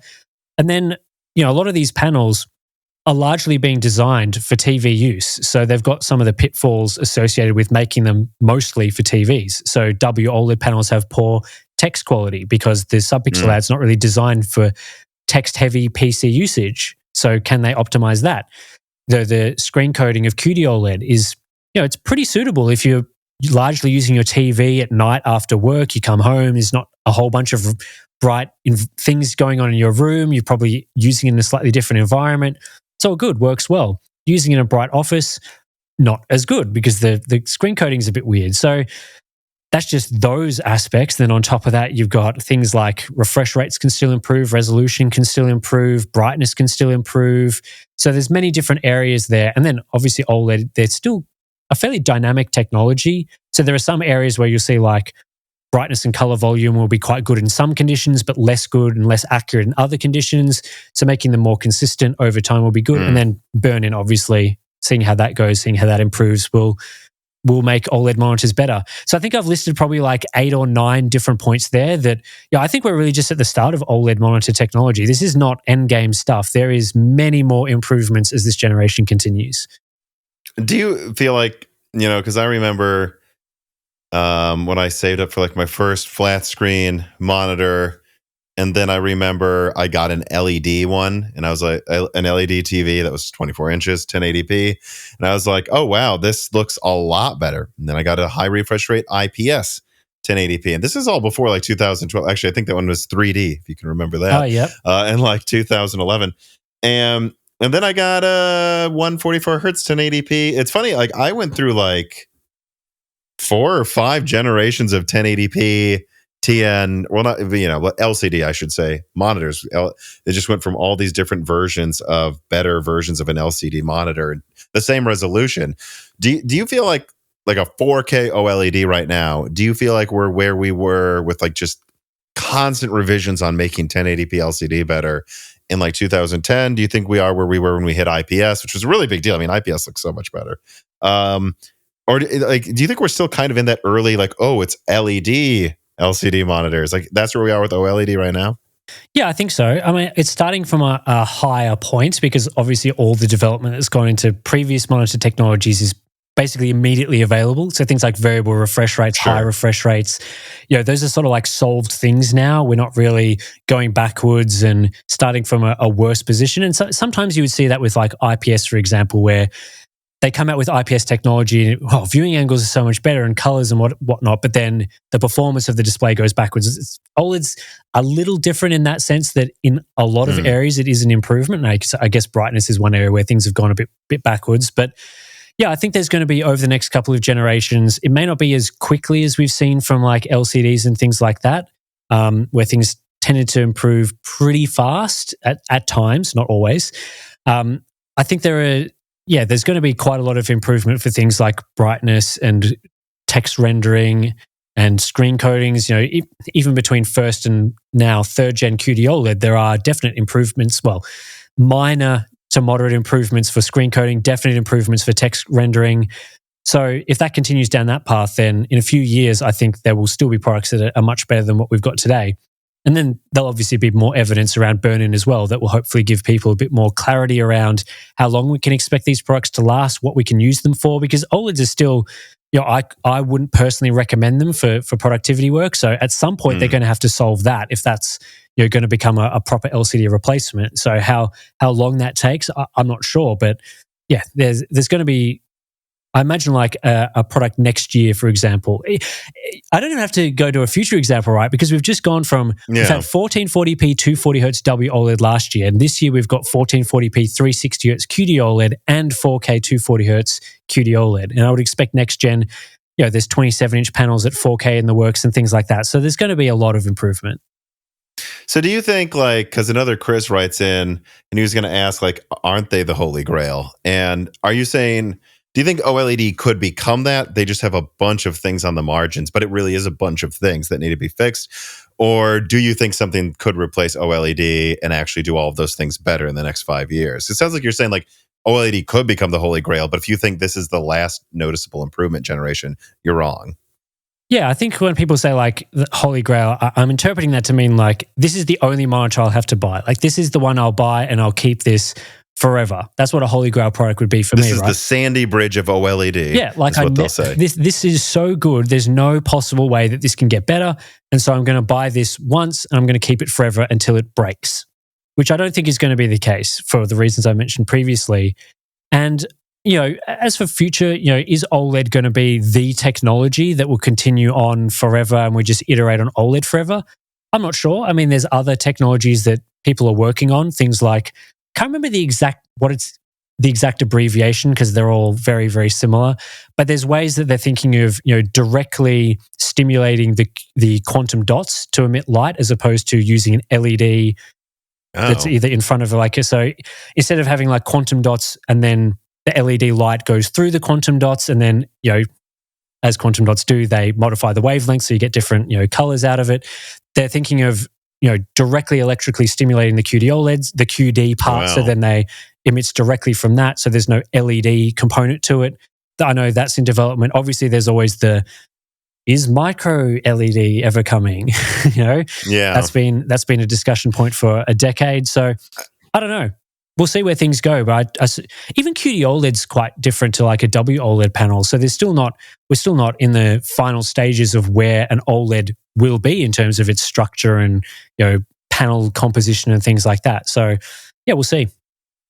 Yeah, this does feel then the way you're describing it, kind of like where LEDs were, where it's like, whoa, this is better.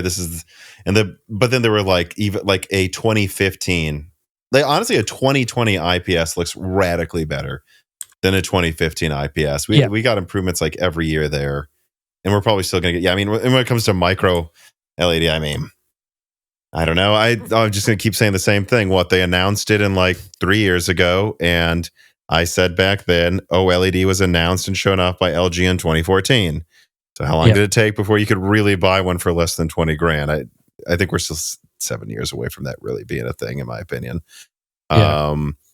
Okay. Well, I don't know if I really have any other questions here, Tim. I think we pretty much touched on everything I wanted to, unless you have anything else you want to discuss.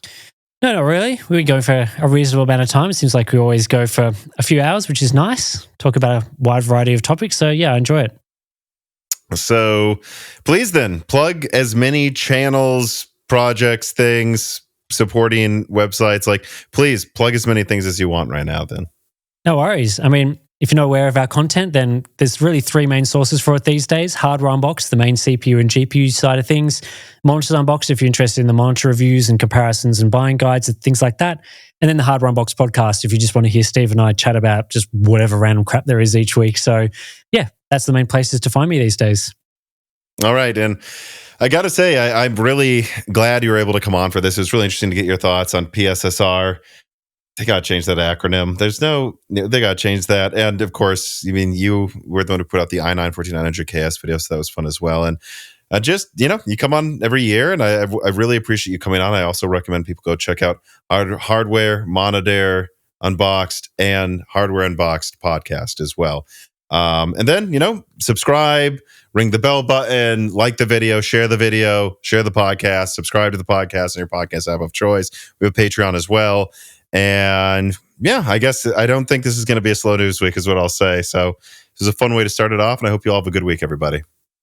This podcast was brought to you by the YouTube channel and website Moore's Law is Dead. Moore's Law is Dead and Broken Silicon are trademarks of their creator, Tom. That guy is me, and I am indeed the creator, editor, writer, and showrunner of Moore's Law is Dead podcasts, videos, articles, and other media. However, it's not just me. Moore's Law is Dead is a team, with Broken Silicon co-hosted by my brother Dan, audio editing by Gerard Cortez, renders being done by the industrial designer Jean-Philippe Clermont, and special assistance is also provided by Carbon Cry and Kerry No Sugata as well. Find all of our information at www.mooreslawsdead.com on the About/Support page. In the event you do want to hire me for consulting work, hire Gerard for audio work, hire Jean-Philippe for industrial design work, or you're interested in working with Carbon Cry or Kerry No Sugata as well. You can also find our long-term sponsors on that page if you want to show them some love for putting food on our tables. Or you can also mail us some love. You can send letters or hardware donations to the following address: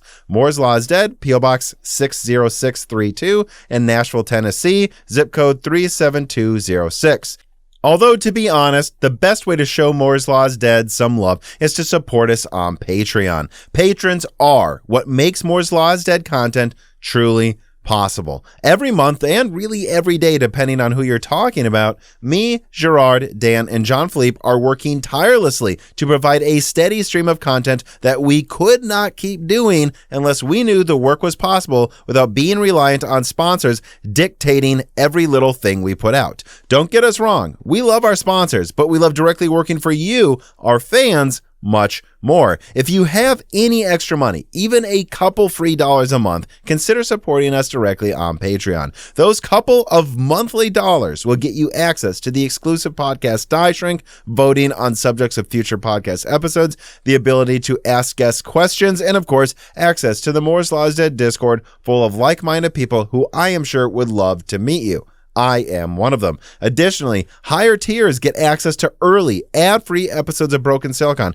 the ability to ask questions in all Broken Silicon episodes and Loose Ends live streams ahead of the recording, and the entire back catalog of Moore's Law is Dead podcasts, in addition to having thanks in the credits of videos and podcasts depending on the tier, with other perks available as well. And hey, if you cannot afford to support us directly every month, please do share Moore's Law is Dead videos and podcasts with friends and family, and on social media and websites like Reddit, and give Broken Silicon a 5-star review on Apple Podcasts or your preferred podcast app of choice. All of this does really help us so much. But like I said, this podcast would not be possible without the patrons directly providing predictable and reliable support every month. And so now it is time to give a personal thanks to the greatest of the fans. The following supporters are at the 10 gigahertz or higher supported levels: Brad Medlin, Drita Foles, Z Chits, Daniel D, Aaron Close, Jan Renner, Daniel Hyde, GZ Ziggy, Deke, Nicholas Buckner, MJB1, NSCS Chalmers, Jerem Ferrier, HardForum.com, Valco Malev, Jensen Wang, Gregor Sacker, Sarcastro, Evan Dingle, Andrew S, Chris Rich, Compressed Earthfox, Maria Spoyo8, Halbuma, Shredbird, Greg Wanchik, Holden Mobley, Benjamin Cannon, Jonathan, Sammy Malas, Blake, Franco Frederic, Jordan Simkovic, Toka, William Leak,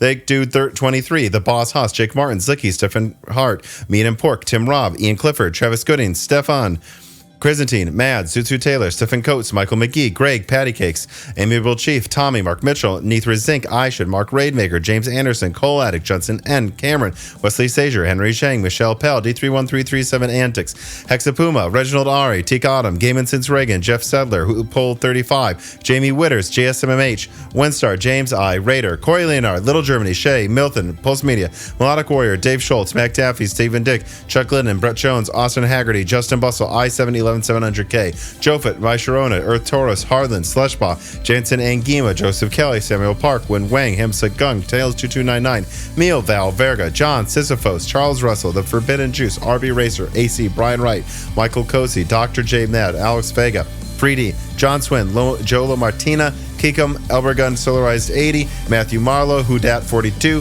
Penta Winto, Rowan McKickey, Cornster 671, Sprutnik, Jeffrey Gentleman, Angel of Cake, Omega Doge, Roger, Webster Ian, Paul Castro, and of course, thank you to Sahara for the music.